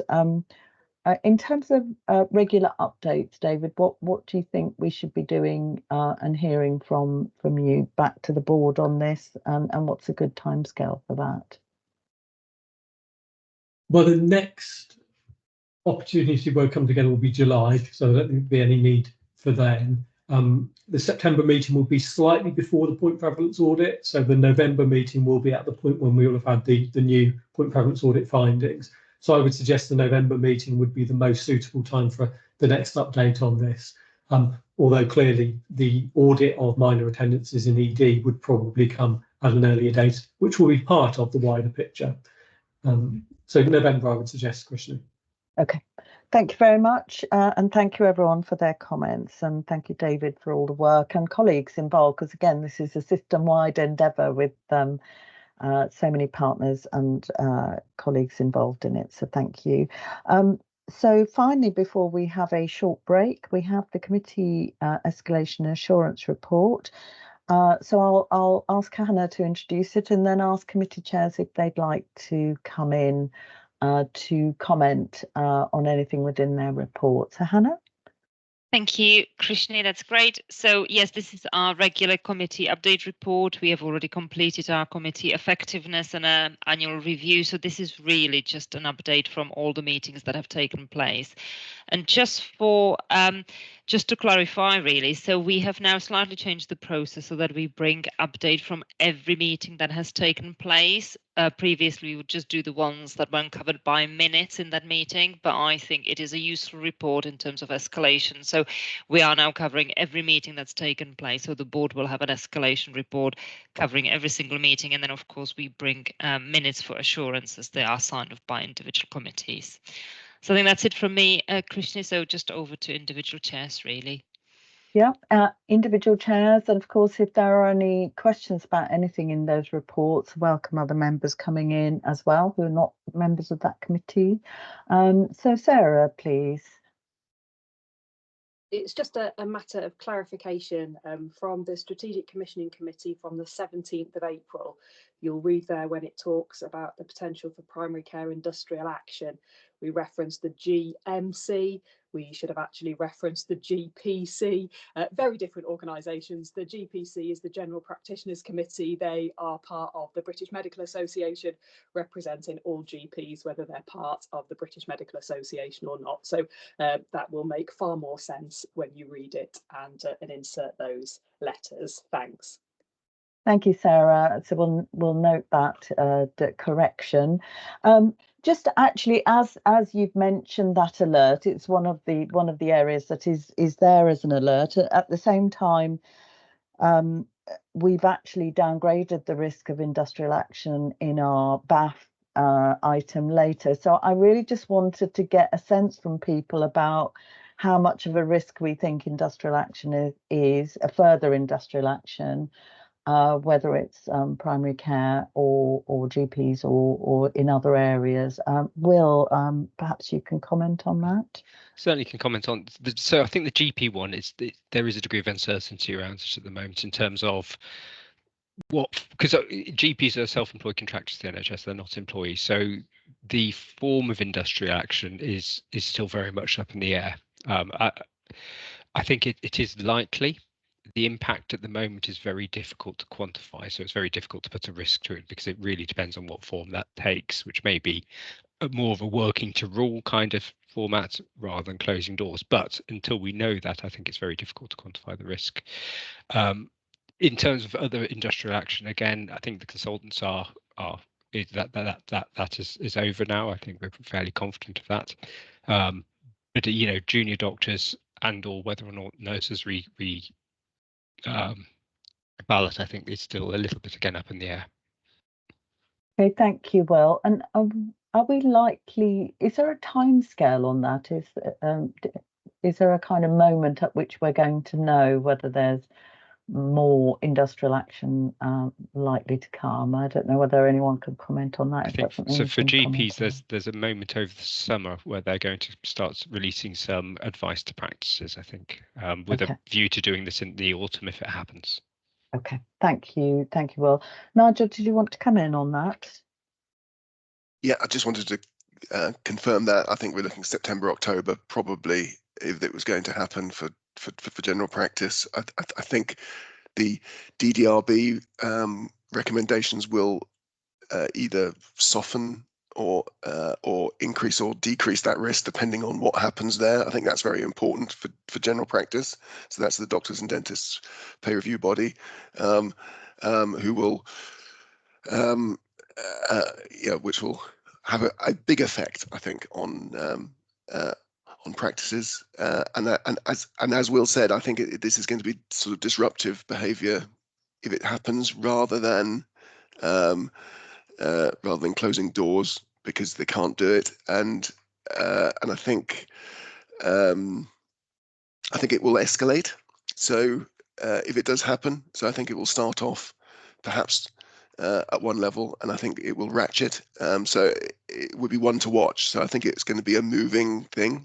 So I think very much we're going to have to react. And I think there's a degree of secrecy about what those measures are for effect, I think. So I think we just need to be very alert to it. Thank you, Nigel. Simon, I mean, there's obviously an element of, whilst there's a level of uncertainty, it's difficult to completely plan for that. But I'm just sort of, I think, on behalf of members of the public who might be concerned about potential impact of further industrial action of any form, can we just reiterate what sort of preparations or plans we might be considering? Not detailed plans, but the fact that we do have these sort of resilience focus and emergency and resilience plans that we have in place. I mean, I'd make a couple of points, Krishni. So firstly, unfortunately, we've had to get quite experienced across the system, the organisations and the ICB teams at managing this. We managed all of the industrial action, I think, and all of the evidence suggested we managed the industrial action last year really quite effectively. And I think we managed to minimise the impact on patients. And actually, as we'll see later, some of the operational performance trajectories would suggest that actually we've minimised the impact of industrial action on our recovery process as well. So that's really good. Secondly, so we have had some written correspondence from the local medical committee in Worcestershire. The Herefordshire local medical committee, of which Nigel's the chair, haven't written to me yet, but the Worcestershire local medical committee that represent GPs as individual contractors have written to me, and I think there's a meeting tomorrow. They wanted to talk to me about how the possibility of general practice industrial action is reflected on our risk register and what steps we might take. And so there are ongoing conversations as well, should that arise. So my opinion is we're doing all that we can. Clearly, there's a critical few months ahead in terms of industrial relations. And Nigel's right, it's the summertime that we would expect to see an outcome really and a plan as to how this might emerge over the autumn. But I think on behalf of the executive team, I would say to the board that I think we're doing everything that we can possibly do at this stage. Thank you, Simon. That's really helpful. A final question really from me. I think just because it's helpfully mentioned in the joint mental health joint committee that we had a dementia diagnosis deep dive. This was I know this is a committee which we jointly chair, Sarah, with Rob, colleagues from Rob's organisation, and this may not be for you personally. I'll welcome any comment on this, but I know there's been something of a focus on our dementia diagnosis rate, and it's been mentioned on a couple of occasions, and there was a deep dive at that committee, and I just and I know from our QSRM it was an area of focus. So I just wondered whether you know, we're benchmarking with other systems, you know, what learning we're getting from elsewhere about how we can address some of the challenges we've got with that. And I don't know if any colleagues would like to briefly comment on that. Robert, do you want to come in? Yeah, I'm more than happy to pick up. So it is obviously a quite a complicated response across the system that we need to do. So it's elements of obviously my organisation and working in close partnership with primary care. It's something that we've struggled on within our system for quite some time. I guess it's just to set out what we're trying to do for this coming year. So I suppose it's taking the lead of the collaborative approach. So my medical director, John Deverpream, is taking on an overarching lead for this. Clearly, that's going to involve some conversations which we're having with colleagues in primary care and within our own organisation around what are the things that are actually going to make the difference.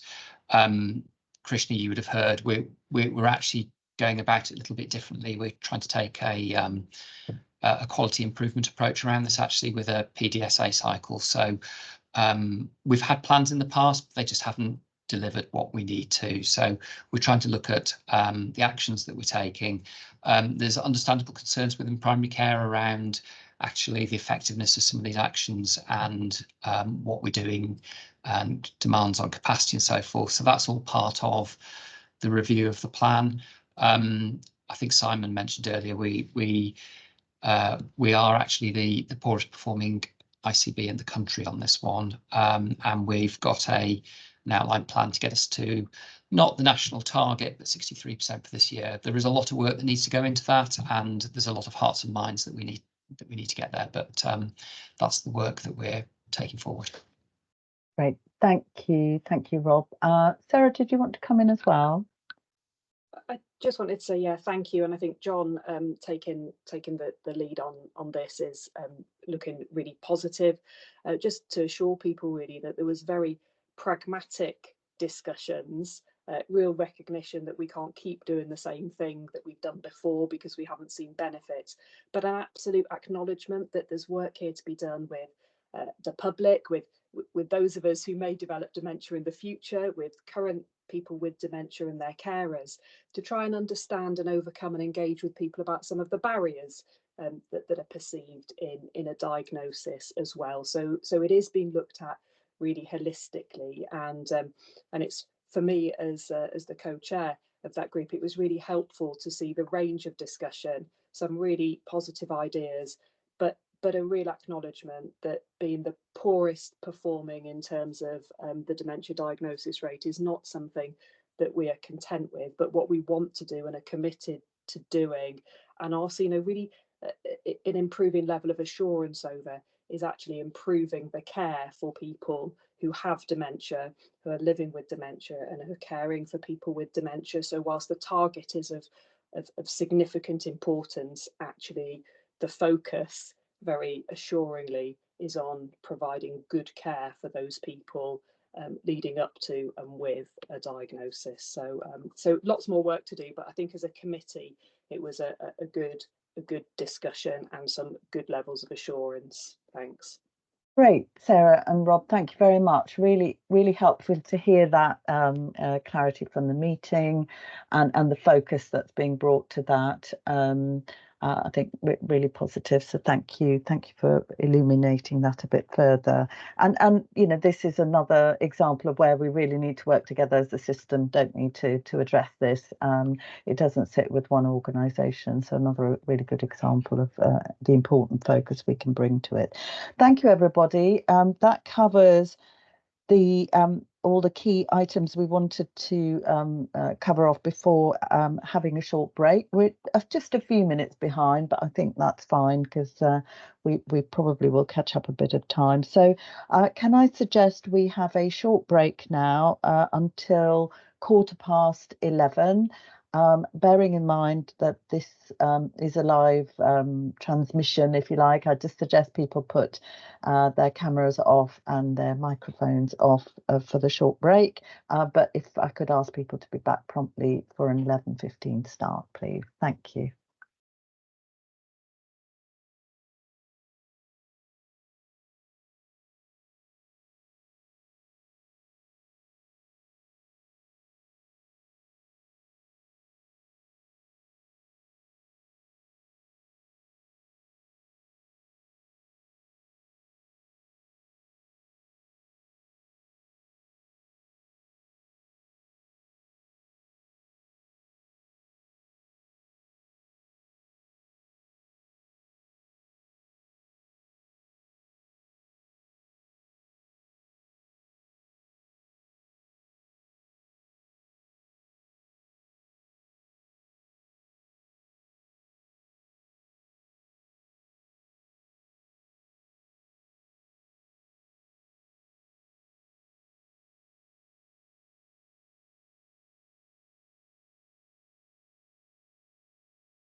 Okay, welcome back everybody. Thank you for a prompt return. We'll continue with our agenda. So the next item is our spotlight on the local maternity and neonatal system, which we call our LMNS, and obviously linked very much to the patient story that Kath very kindly shared on behalf of Rebecca earlier in our board meeting. So I'm also delighted just to welcome again Hayley, who's with us, who's our programme director for this really important programme. So Kath, over to you, please, to highlight anything you want to, and obviously if we could leave time for more questions, which I'm sure will be forthcoming, that would be great. Thank you, Kath. Lovely, thanks Chair, and good morning all. As well as being the ICB Chief Nursing Officer, I'm really proud to be the Senior Responsible Officer for the local maternity neonatal system, also fondly known as, you've just alluded to, Krishni, the LMNS. And yes, we have Hayley here as well, so we're more than happy to answer any questions that you may have related to the paper or regarding to the LMNS as a whole. So just wanted to say a few things first of all before we launch into a bit of discussion. So we need to remember pregnancy and birth and neonatal period is a really natural process, and it's absolutely vital to ensure that we give children and families the best start in life, that we really focus on this. It is a time which is exciting, but also a time when mums and families can feel at their most vulnerable, particularly when things don't go to plan, as we heard in the patient story, and many of the national reviews highlight. So nationally, you will not be amiss to see there has been an absolutely significant spotlight on maternity and neonatal services for some time. Reports such as Better Births, Ockenden, Kirkup, all leading to recommendations for safer, better staffed, kinder, more personalised maternity care that really listens to families, putting their voice centrally and striving to continually improve. On Monday, with the release of the birth trauma inquiry, these themes are continued, highlighting where maternity services have not supported women effectively, really bringing perinatal mental health to the forefront, ensuring that we are always considering mental health on a par with physical health. It also highlights the ongoing disparities in outcomes between women of different backgrounds. So locally, we have our Beacon service, which is a specialised service for maternal mental health, offering psychological interventions to women who have experienced birth trauma. And note the discussion on trauma that we had earlier, and we had that at the system quality group as well. So I think lots of work to go forward in that. We also have active membership of our LMNS of Herefordshire and Worcestershire Health and Care Trust, who are our main provider of mental health services across the system. The report also highlights the inequalities are pervasive across maternity and neonatal care. Whilst we have lower generally in our system, we have lower levels of deprivation at a population level on the surface, which is better than the national position.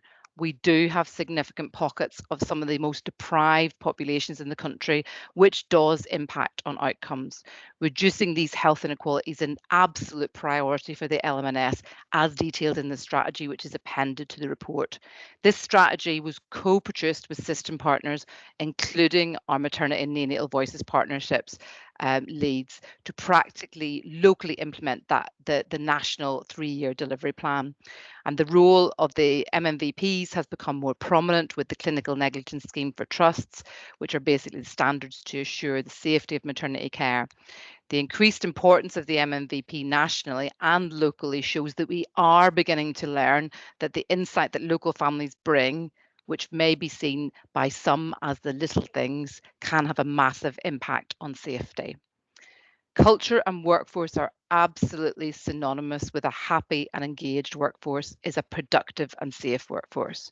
Recruiting and retaining midwives has been recognised as a national challenge for many years, and it continues to be, as we've seen highlighted in the media this week. Locally, we've had successes in that we have an enviable position that earlier this year, no midwifery vacancies at Wye Valley Trust, and improved midwifery recruitment and retention at Worcester Acute Hospitals Trust. However, other challenges exist in recruiting, developing and retaining our neonatal workforce. Ultimately, the LMNS is working together to achieve the national ambition of reducing stillbirths, neonatal and maternal deaths and neonatal brain injuries. As a system, we are working towards achieving this by implementing the Saving Babies' Lives Care Bundle. Part of this bundle focuses on reducing smoking in pregnancy, which we know has a huge benefits for the mother and baby and is a driver of inequalities. Locally, as can be seen in the paper and the appended graph, we have seen improvements in smoking at delivery through working with local partners, including public health, although you will see there is some way to go. Another success has been our improvement in our Care Quality Commission, CQC, maternity ratings for both of our units are now rated as CQC good. It has been reported nationally that this is only 9 trusts nationally have been able to achieve an improved rating. So this is really something to celebrate, and really evidence of our system listening and learning, putting the family voice at the centre of their improvement journey, which is really the only way to achieve these improvements sustainably. I would like to pay tribute to both our midwifery leaders in the system, Justine and Amy, alongside our MMVP leads, Florence and Rebecca, and other system partners who have really driven this forward. This is great news for our families across Herefordshire and Worcestershire. This, for me, is the real essence of our local maternity and neonatal system, working together to improve experiences for women and all birthing people, reduce inequalities and have high quality safe care, which we have articulated in our compact, which is also appended. To truly see the wood for the trees is to work together to develop relationships across the system and create a safe space for effective challenge that ultimately benefits the safety and quality of maternity and neonatal care. As we heard in our service user story, the smallest changes to our practice can make a massive difference in how families act and feel. Hence why it is so important that our system continues to prioritise putting families at the heart of everything we do. As a more eminent person than me has said, great things are done by a series of small things brought together. And that's Vincent van Gogh, for those of you who want to know. And I rest there and open to questions. Back to you, Chair, sorry.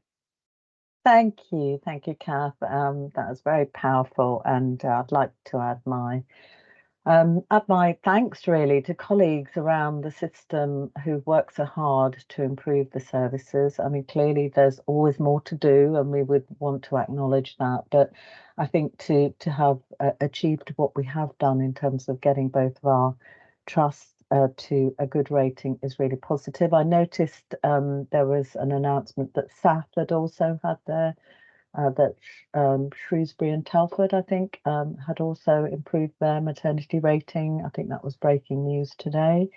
So it is positive to see that, because this is obviously has, as you rightly say, has been a very concerning area for many people, and certainly again very much highlighted by the birth trauma inquiry that's currently, I believe, underway in Parliament. So thank you very much for bringing that to life for us. Hayley, is there anything that you wanted to add, or are we just happy to go to questions? No, thank you, Christian. I'm happy to go to questions. I think really Kath highlighted that as a system we have been listening and learning and using that to improve, and that really is our outlook going forward and the focus for the next 3 years of delivering the national plan. Thank you, Hayley. And listening was such an important part, wasn't it, of the Ockenden learning about listening to women and families. So thank you. Okay, let's bring colleagues in. So Aman, please.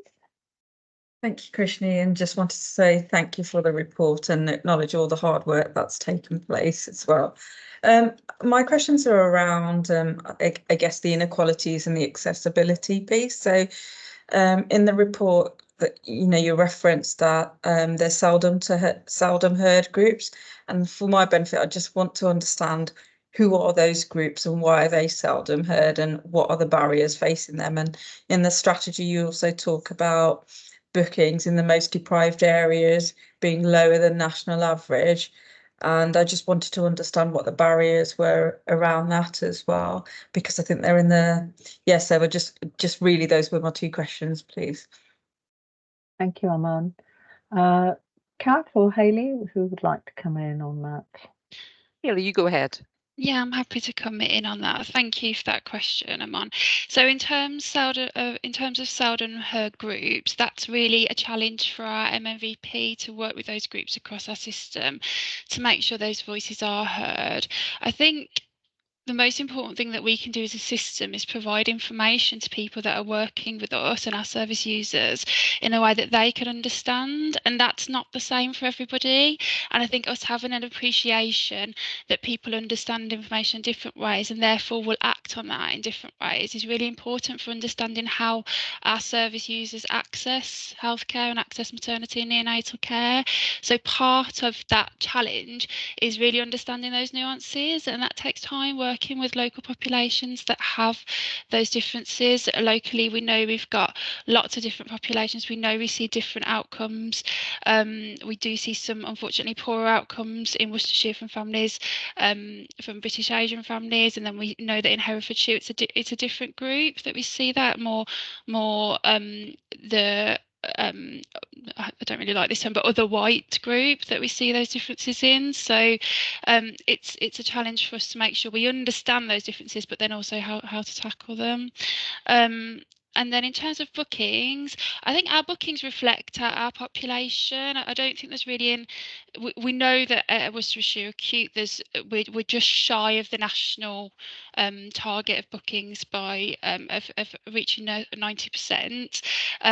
But we also know that the majority of those are booked by 14 weeks. So I think we reflect our local population. But I think the point with that is that even though we are generally an affluent area, we still have a significant number of families locally that are from those deprived areas that are seeking our healthcare. So it's important that we make sure that our offer doesn't widen any other already existing inequalities.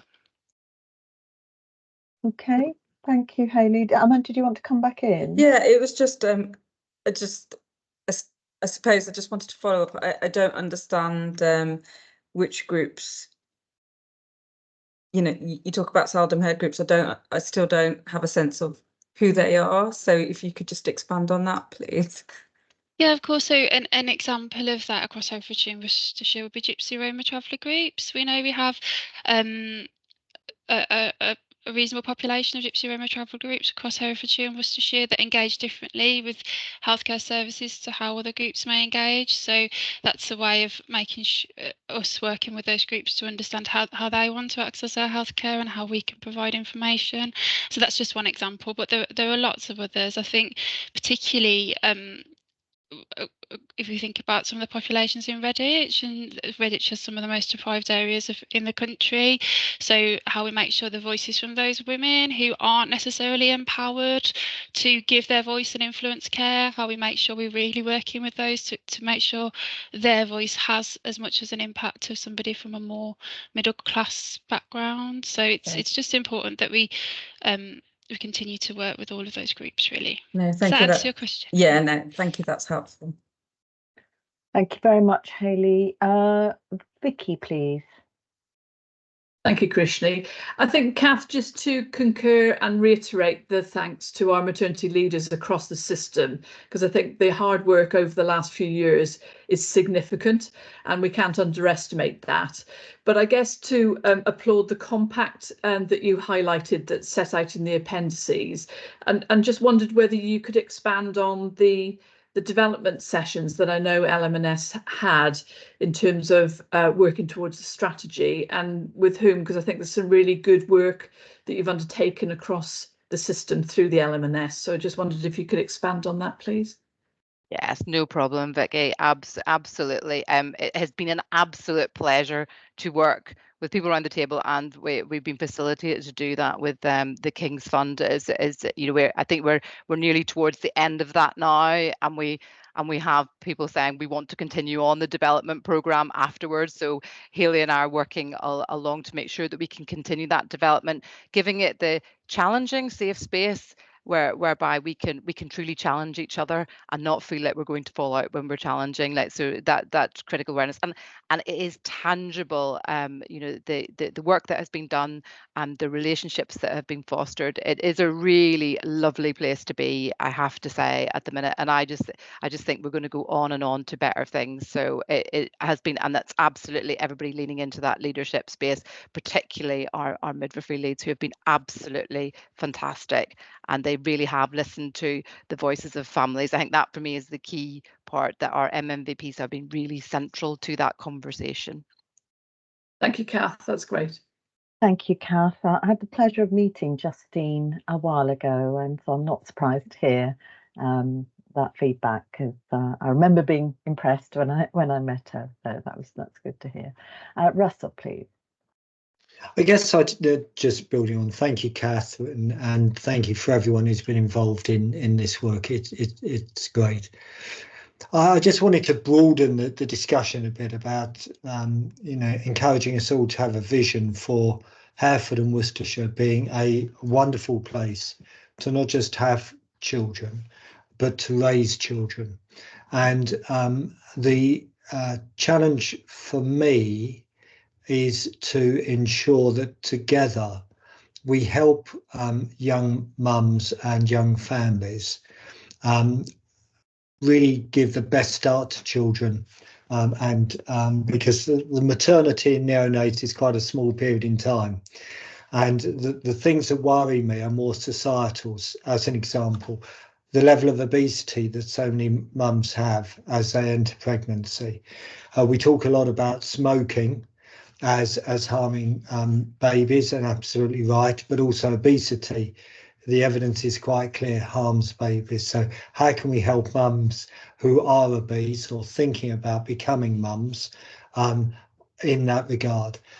Secondly, the amount of young pregnant mums or mums to be, hopefully, are on antidepressants. What can we do to help that? And then once a baby is born, how can we ensure that in the first few years of life, that babies are given a fantastic start, so we don't have the situation that we know currently exists, that so many babies go to reception still in disposable nappies. So I just want to broaden the discussion a little bit, Krishni, in another forum about how we ensure Hereford and Worcester is a wonderful place to have a baby.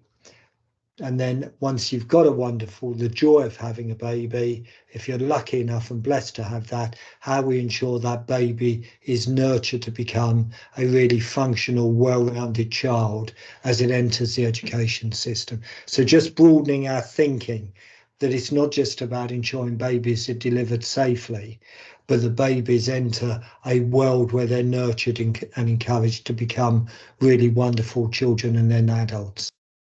Thank you, Russell. And it may be worth, I don't know if Sarah will want to comment on this, or David, but clearly best start in life is one of the key planks of our strategy, isn't it? And therefore it is that sort of whole journey. And of course, there's, we've touched on children and young people's services and how some of the challenges that are there, but there are all those other public health and broader sort of interventions as well. I think we've also had some data, if I remember, Sarah or David might challenge me on this, that to show that we've made a little bit of progress on smoking in pregnancy as well recently. So I can see Kath and Sarah nodding, so I'm pleased that I remembered that correctly. So I'd certainly welcome some comments from Sarah and David on any of those things, because I think some of those discussions have been taking place, albeit not here at our board today, but at the Integrated Care Partnership Assembly. Sarah. Yeah, so just picking up your point on the smoking, I think that's attached as one of the appendices, isn't it? But actually, yes, we've seen a decrease in the number of people smoking at delivery and at booking. So really, really important there. And often we think that that's something that's going to be very difficult to move the dial on. It is difficult, but we are seeing progress, so that's good. I'd pick up on Russell's point and really to say that, and yours, Krishni, that this is embedded. The best start in life sort of is articulated in the Herefordshire Health and Wellbeing strategy. We pick that up in our system strategy, and the Healthy Starts partnerships in Worcestershire really active, and see that pre-pregnancy, birth and delivery, but then absolutely best start in life is vital for people's long-term health and well-being, and that truly is a really integrated piece. And I think this is where I'm kind of quite excited about the role of us working as an integrated care system. This is actually something that no one bit of the system can do on its own. We really need to have that as an ambition for people and work together well. So I'm really pleased about that. I put my hand up to just ask though, Hayley, you mentioned sort of not in passing, but you mentioned briefly that being Asian would, we can see that there are poorer outcomes, and it was really, not to go into the detail now, but just some assurance that whilst listening to people's experience is hugely important, and I think the work that's been done is very good. You say we need to go further. Are we really looking tangibly, practically at what we can do to narrow that gap? Because in 2024, to say that if you live in the UK and if you live in Herefordshire and Worcestershire, we know that if you're a certain ethnic group, you face worse outcomes in maternity, just is not right. And so that we are doing tangible things as well as acknowledging it verbally. Thanks. Ellie, do you want to come in on that, and anything else that you wanted to pick up when you put your hand up?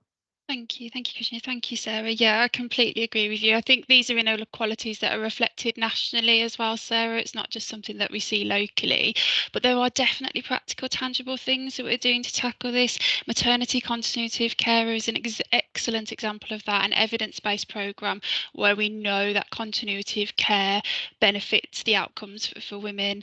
And also locally, we are in development of an inequalities dashboard that links those outcomes to risk factors and to demographic factors, so we can really start to unpick and understand in detail what might be causing some of those discrepancies in outcomes. So there really are some practical things, and obviously some of the things that have come out from the Ockenden review at NUH, having appropriate interpreter services and working with our trust to understand how that works is part of our plan. I hope that answers your question. The only other point I was going to say, just to give some assurance really regarding Russell's point around the preconception piece, it is part of our strategy. We're doing it as part of our health and wellbeing work stream, and it really is, as you said, Krishni, a system piece of work where we report from that group into the Best Start in Life oversight groups of the local authorities directly. So we have lots of system partners that sit around the table to discuss how we can focus our preconception work to reduce the impacts where preventable of some of the things that we know make a difference, such as maternal obesity. So yeah, just to give some assurance around that really. Thank you, Hayley. And finally, David? Yeah, I just wanted to add a couple of points and reassure Russell as well. So people have heard me talk about the Health Inequality Ambassador Network quite a lot, included in various reports to the SCC and this board. We have our first deep dive coming up in the HIP board at the end of June, and that deep dive will be on Best Start in Life. So it starts to pull together the kind of the LMS, the children's. It'll cover things like obesity. It will cover children's dental outcomes. So it's a kind of, I think that reflects, Russell, the fact that we have prioritised this in terms of how we want to go about tackling some of these issues, and it's really exciting to think that we'll be really getting into the depth of some of that in June and taking it forward. Thank you, David. Really good to hear, and it'd be great as ever to sort of feature updates from those things into the CEO's report in future, so that we can kind of hear some of the developments that have taken place. I can see Mark wants to come in, so I will bring Mark in as well. But I did want to pick up, and this won't surprise you, but just the piece around perinatal mental health, because I do think, Kath made that point right at the beginning, that mental health is so important as part of this. And clearly, over the years, I think perinatal mental health services have been really being developed and growing and being additionally resourced. So I don't know if Mark wants to comment on that. I should just throw that in because I did just want to say how important that is as a feature really of an integrated approach. So Mark. Krishna, you took the words right out of my mouth. I was just going to ask and make sure future work around pre-birth, etc., and this whole subject matter takes into consideration the mental health of prospective mothers and then mothers, and obviously the perinatal service that we offer within our services. So you made the point very well. Thank you. Sorry, Mark. Couldn't help myself. It was on my list. Something I've sort of been passionate about, really. Rob, please. Yeah, it was just to build on that a little bit. First of all, just to thank colleagues at the LMNS, because I think there's been some really good work, and just to pick up on the perinatal and maternal mental health, and I think you mentioned Kathy, the Beacon service as well in Worcester. I actually visited our teams last week. I think what we're seeing is the investment that's been coming in over the past few years has really started to bear some fruits there. So I can see some nods. It was a terrible gap previously, but I do think we've got some quite good, strong teams that are really linking in well there. So clearly lots more to do, but I do think both counties are in a reasonable place with that. And yeah, Hayley, I can see you nodding. We've got some good links there, actually. Great, thank you, Rob. Super. Well, thank you so much for this update. It sort of really helped us to understand more about the progress that's been made and also acknowledge the work that's been done. Kath or Hayley, any final comments before we close? No, just a massive thank you. It's a real system effort. It is not the effort of one person. This is a real system effort, and thank you for Hayley's leadership of lots of this as well. Brilliant, thank you, and do please both pass on our thanks again to colleagues who've been working together on this, and indeed the Rebecca and colleagues who've been contributing their lived experience as well. Okay, we move on then to our system quality and delivery report. So Mary, over to you, please. Thank you, Krishna, thank you, Chair. This report provides an overview of the in-depth conversations that our quality performance and delivery board committee that we have, where we do a lot of the detail. But I'll just give you the three big highlights of the moment. So in urgent care, we have really, and I'm really pleased to be able to say this, we've seen a stabilisation in our urgent care system. A lot more to do, a lot more improvements to embed, but we've started to see improvements in our category 2 performance for WMAS, so patients are getting access to ambulances quicker than they were before. Our long delays outside hospital for ambulances has definitely reduced. We still have odd days where we have an issue, but definitely on a much more stable footing. Patients spending long times in ED has definitely reduced as well.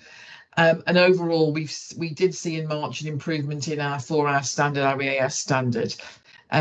We need to maintain the momentum now to see these improvements through. So each place based in our system has a detailed urgent care recovery plan based on all the national best evidence. And we are making sure as an ICS we're delivering every action that we can at the pace we can. From an ICS point of view, we've already talked about the clinical audit we're going to do, because we have seen a marked rise in patients walking in. So we want to understand where that's coming from. But we're also just about to launch our second campaign based on the second bit of the Home Before Lunch campaign. This is about reducing length of stay in hospital. We've discussed in detail already at the board, so I won't go into the reasons why. But I'm happy to send round to board members that campaign that's just being signed off. And it's really focusing at staff, frontline staff, about why it's not good to keep particularly frail elderly patients in hospital, and the patients and their families, because we have quite a significant issue with families as well, not understanding the benefits of going home early. So that's all to help everything David's talked about modelling for the future, but it's also a big quality aspect in our system. So still thriving for 78% EAS at the end of the year, but a lot of work to do between now and then, but good to see that stabilisation. And we're really seeing the benefits of the group model working in our system at the moment, definitely. So moving on to elective care, again, a stabilisation, a real stronger position than we've been in for probably, 3 or 4 years. So the recovery is definitely stabilised. Our long waiting numbers have reduced significantly. You can see the journey in the text in the paper. Our focus now is hitting those targets, which is 65 weeks, having 0 patients waiting by September. But the pleasing thing, probably for the first time in a long time, is we're focusing on 52-week waiters as well. So, we're trying to get ahead of the game and to reduce that overall position. Our focus now is productivity. I think Russell said this earlier, productivity across outpatients and particularly patient-initiated follow-up. That needs to be a big priority this year. Our theatre productivity and the real benefits from these elective hubs, we're in a good position to be putting in place across the ICS. Our GIRFT indicators, we are doing very well on GIRFT at the moment. Really pleasing, we're benchmarking well.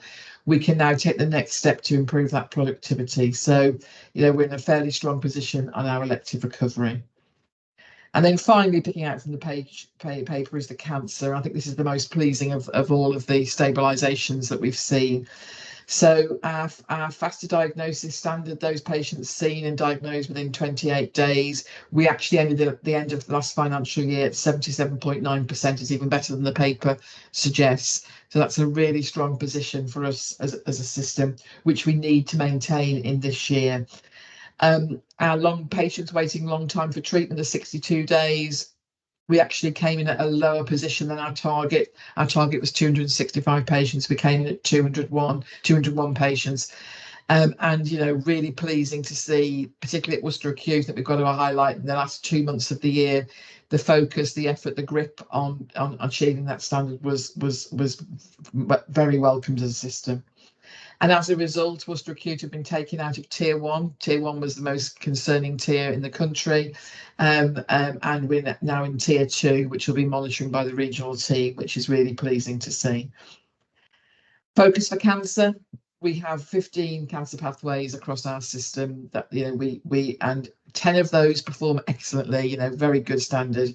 The 5 that we aren't performing as well, we're going through systematically as a system on the best practice time pathways, evidence-based, to make sure that we have the diagnostics and the clinicians in the right place at the right time, doing the right thing to achieve those standards. So a much improved position across the 3 areas. Still need to continue that work going forward to sustain that for this year. Happy to take any questions on the rest of the report. We just want to highlight those 3 main areas. Thank you, Mary. Any questions for Mary on those updates? David, please. David Whiteman. Thanks, Krishni. This is not so much a question as just a comment, just to say congratulations on that, because what's wonderful to hear is such an improvement. Yes, there is a long way to go, and I think we need to recognise that we still need to improve, but actually feeling the encouragement and the confidence coming through is really, really good. And I even hear it in your tone of voice, Mary, which is really, really encouraging. And I would like to encourage us also to make sure we're communicating that with the staff, not only in the ICB, but also in the trust, that actually the performance is improving, and we should be proud of that and take courage and encouragement that we can go further.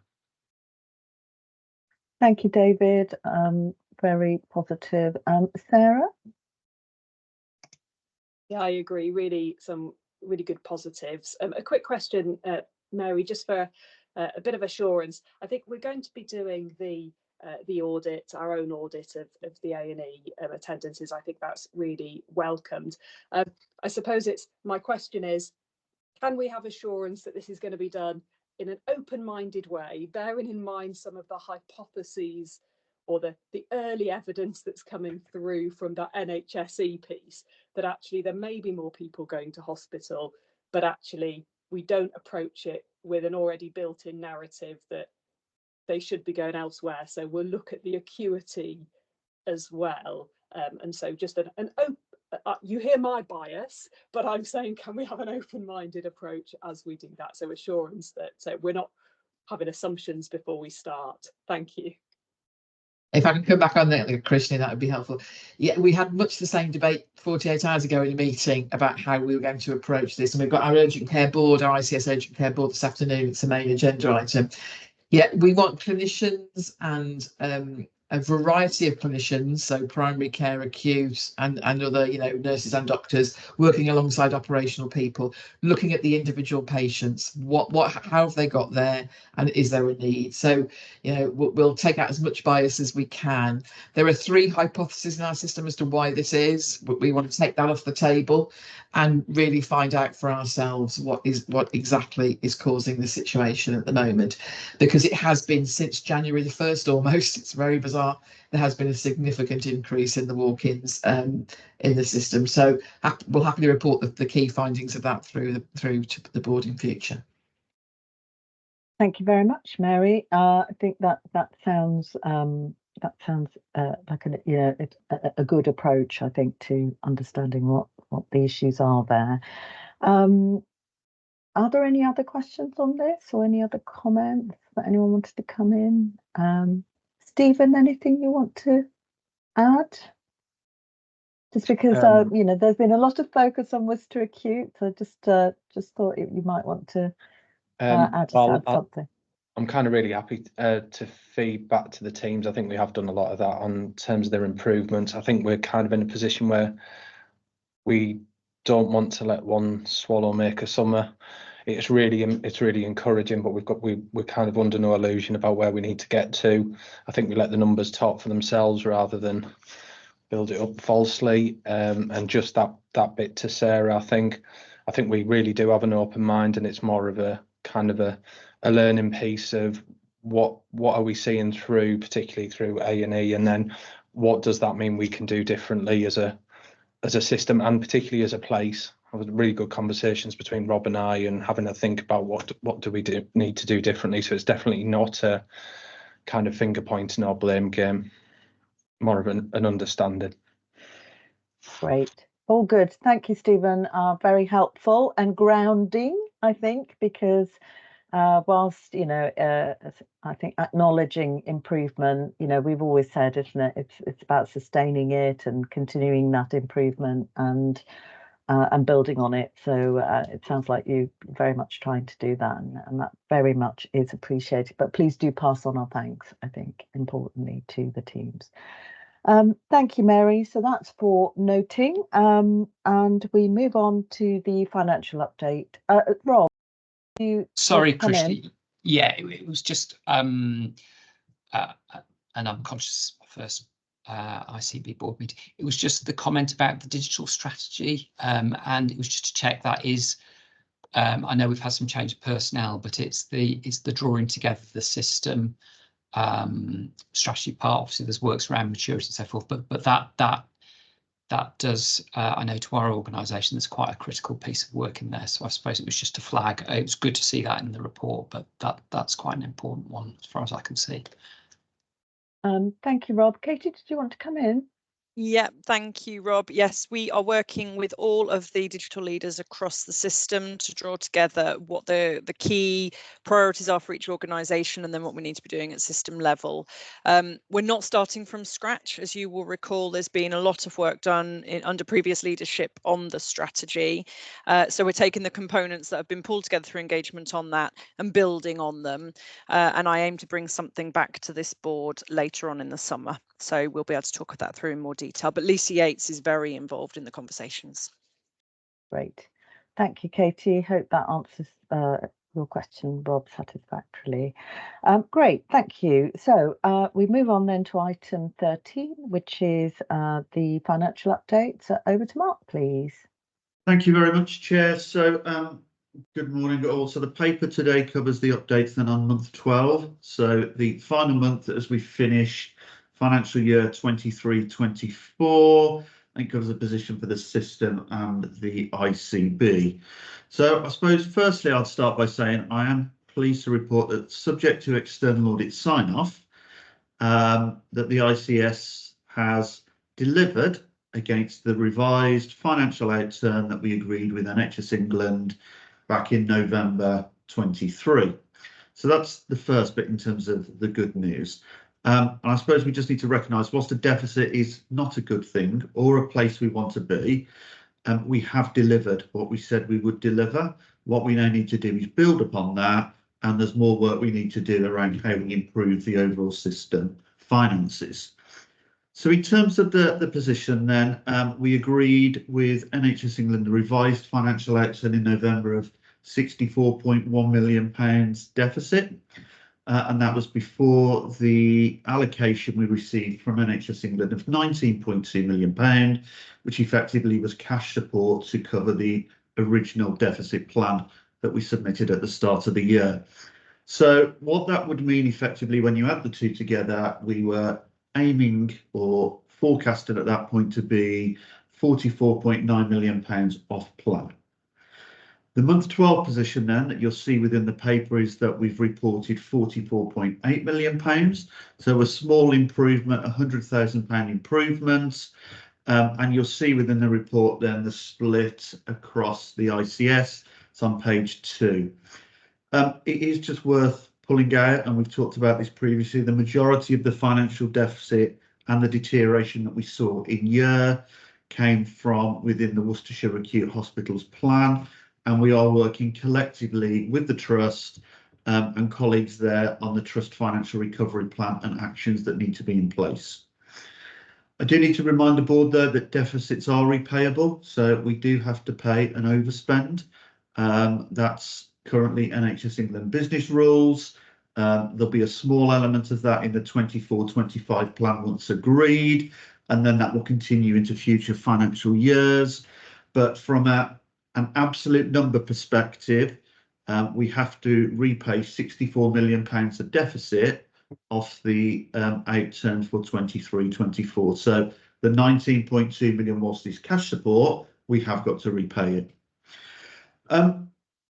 There's a couple of things I'd probably pull out of the outturn position for the board, just to the key areas and real drivers of why we finished where we finished. So within the report, you'll see the efficiency levels. So that's our savings plans for the financial year. We only actually achieved 70% of our original plans targets. So we were behind where we said we would be. And as a result, that has driven part of our financial deterioration. It's also worth flagging that of the 70% we delivered, 74% of that's recurrent. So therefore, what that means is as we go into 24-25 planning, which we're in the thick of, as Simon mentioned earlier, that has put additional financial pressure and challenges in terms of where we need to get to for 24-25. The other big area, and I know it's been touched on as part of other updates, is around agency expenditure. So we've outturned an agency spend of £70.5 million, which was £19.3 million more than we planned, and above the national agency cap that was set by NHS England. Those two areas and drivers, in terms of non-delivery and higher agency spend, are probably the main factors in terms of why we finished where we finished. And they both become key strands in 24-25 plans of what we need to tackle, what we need to grip in terms of turning the finances round within the system. You'll see within the paper then that we've got the individual positions of the Trust and the ICB, and it covers the key programme areas. And that's probably all I'd say around 23-24. I just did briefly just want to touch on 24-25 from a financial planning perspective. Simon mentioned earlier in terms of planning overall for 24-25, and whilst we have a plan that meets the NHS England operational requirements, currently we don't have a financial plan that meets the NHS England financial planning requirements. We are in active discussions with national NHS England colleagues about what is achievable in 24-25 and then how that will start to fit into a longer term financial recovery plan for our system, and we will continue to update the board once we've got agreement in terms of what that plan looks like, and then a bit of a timeline as to how we develop that medium-term plan and how that links with all the other strategies and plans that we've talked about earlier in the board, and those enablers and drivers that we need to see enacted in order to turn the finances round. So I'll stop there, Krishni, and I'm happy to take any questions or comments on the paper. Thank you, Mark. Any comments at this stage? Stephen, please. Yeah, it's just, I think it might just be helpful for board and members of the public that are looking at particularly the SPC charts around agency and bank. And in particular, if you see the way that those graphs are going, just to put a bit of context, there's two really important factors to consider. I think the first is we did open 2 additional wards, and we had that on the way that capacity came in and how quickly it came in, that drove a banking agency use. The more important one, and kind of linking it to next year's or this year's financial plan and where we're going. So the trust was heavily using outsourcing, and we've talked about that at board before, which is it delivers elective activity, but it delivers no financial contribution to either the trust or the system, really. It's that pound in, pound out. And what we particularly focused on as part of the improvement was driving out insourcing. So what you'll see is we drove that down significantly in the trust, and that's then reflected in kind of agency and bank. And a note on the bank, our medics are all employed through the bank when they do additional hours. So the reason that you see the jump is we switched off insourcing and used our own staff to do that. So it's just to put a bit more colour on that picture, if you like, and that context, which the focus now is on that productivity piece about what is the more sustainable way of driving at that elective activity and bringing that money in for maximum contribution. Thank you, Stephen. Really helpful to have that further granularity, I guess, about the circumstances and the focus going forward. Tracy, please. Thank you. Just a question on slide 10 around the unfilled shifts. Now, obviously, I've heard all the messaging about we want to reduce spend on agency, but the unfilled shifts, particularly at Wye Valley, as a proportion, don't seem to be reducing the way that the others are. And I wondered if these were concentrated in any specific areas, or if they were quite generic across all the different specialties, and whether they were creating any risk that we should be aware of. Russell, are you able to? Shall I try and answer that? I mean, the ongoing problem we have, Tracy, with agency use down at Wye Valley is reality. And the fact that because we're near no big conurbations, our access to flexible working staff is really limited. It's also why we have a particular problem down at Wye Valley on the use of high cost agency. And so across the foundation group, we've got a real focus on getting out of agency as soon as we can. But that sort of just explains why Wye Valley is a particular problem. Thank you, Russell. Katie, do you want to come in on that as well? Yes, thank you. This has consistently been the case, Tracy, with the unfilled shifts, as Russell alludes to. And Lucy Flanagan as the chief nurse and Chizo as the chief medical officer are looking very closely at where the risk sits, but there's no additional risk that we're seeing at the moment because of those unfilled shifts. Just on the off framework, which is where a lot of our really expensive agency sits, there is a national imperative that by July we will not have any off framework agency use anymore across the NHS, and Wye Valley have done some amazing work in bringing that right down, as have all the trusts, and we're in a very strong position that we will not be using any off framework by the time we get to July. And that's always been the first part of our strategy, to bring down that really expensive agency use and moving more into the on framework and then into the bank. So we are seeing the signs of that happening. We're going to need to go quicker and harder at that over the coming year. Thank you very much, Katie and Russell, for responding to those. So I think at this moment in time, there's no further questions, Mark. We note the position and note that the 24-25 situation remains work ongoing, really. So there's no further discussion that we can have at this stage on that. So thank you very much for the update. We now move on to the Board Assurance Framework report, please, Hannah, and anything you want to highlight from that. Okay, thank you very much, Krishni. So this is the usual Board Assurance Framework report.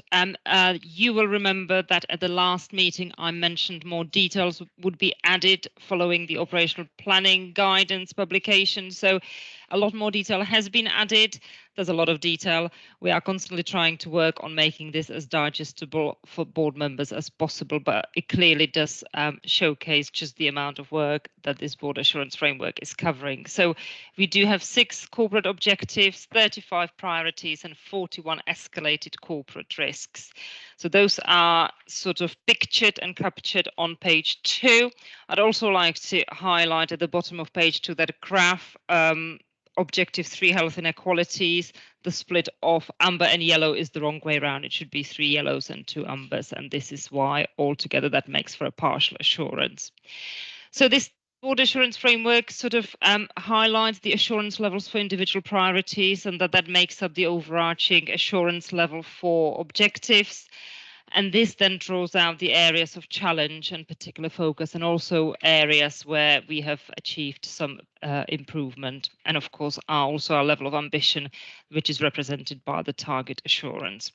So the risk changes are all set out on page 4, and they have all been approved by the respective committees. And again, just to provide some more assurance to the board, all of the risks and the detail contained within this document is sort of split out and much debated at each programme board and then escalated upwards to a committee. So it just really provides a full picture of where we are in terms of our assurance. So I'll pause here and I'm happy to take any questions. Okay, any questions or comments? We've touched on a few of the risks that are highlighted here in our sessions earlier. But there might be other areas that people want to explore, particularly around some of the changes or the assurance provided around risk. No, I think the report is very detailed. It was good to see the PIDMAS risk being downgraded. I seem to recall we were quite concerned about the resource use of that work. I think I'm right in remembering that, so it's good to see that being downgraded. And as we said earlier, we talked about industrial action and other areas as well. Okay, so if there's no comments on that, it's for us to receive that and note the closed risks or changes to risk and the mitigations against the risks that we are currently managing. So thank you very much to everybody who's contributed to that. I think that actually brings us slightly earlier than planned to close our formal meeting. I did just want to take the opportunity before I do that to, well, thanks again to colleagues for all the work that has been evidenced in the progress in the meeting, which I think is always more to do, but good to build on some sort of foundations, I think, being developed. I also want to particularly take the opportunity to thank Nikki Berger. As Simon said at the beginning of the session, that this is Nikki's last meeting. She's been with us on a sort of journey of now, it's nearly 2 years, coming up to 2 years around sort of since we established. I think that's right, isn't it? I lose track of time. Hannah will have to nod at me, but I think it's 2 years since we established formally the Integrated Care Board. So I do remember that sort of very first meeting where we all got together to kind of establish our early relationship. So thank you to Nikki for her contribution, and we wish her well. And obviously, as Simon said, Roy Williams will be joining us in due course. So thank you everybody for contributions to today's meeting. Thank you to members of the public who may have observed us today as well, and look forward to seeing you at our next meeting, which will be on the 17th of July and at 9:30. Thanks very much, everybody, and I'll close the meeting there. Thank you.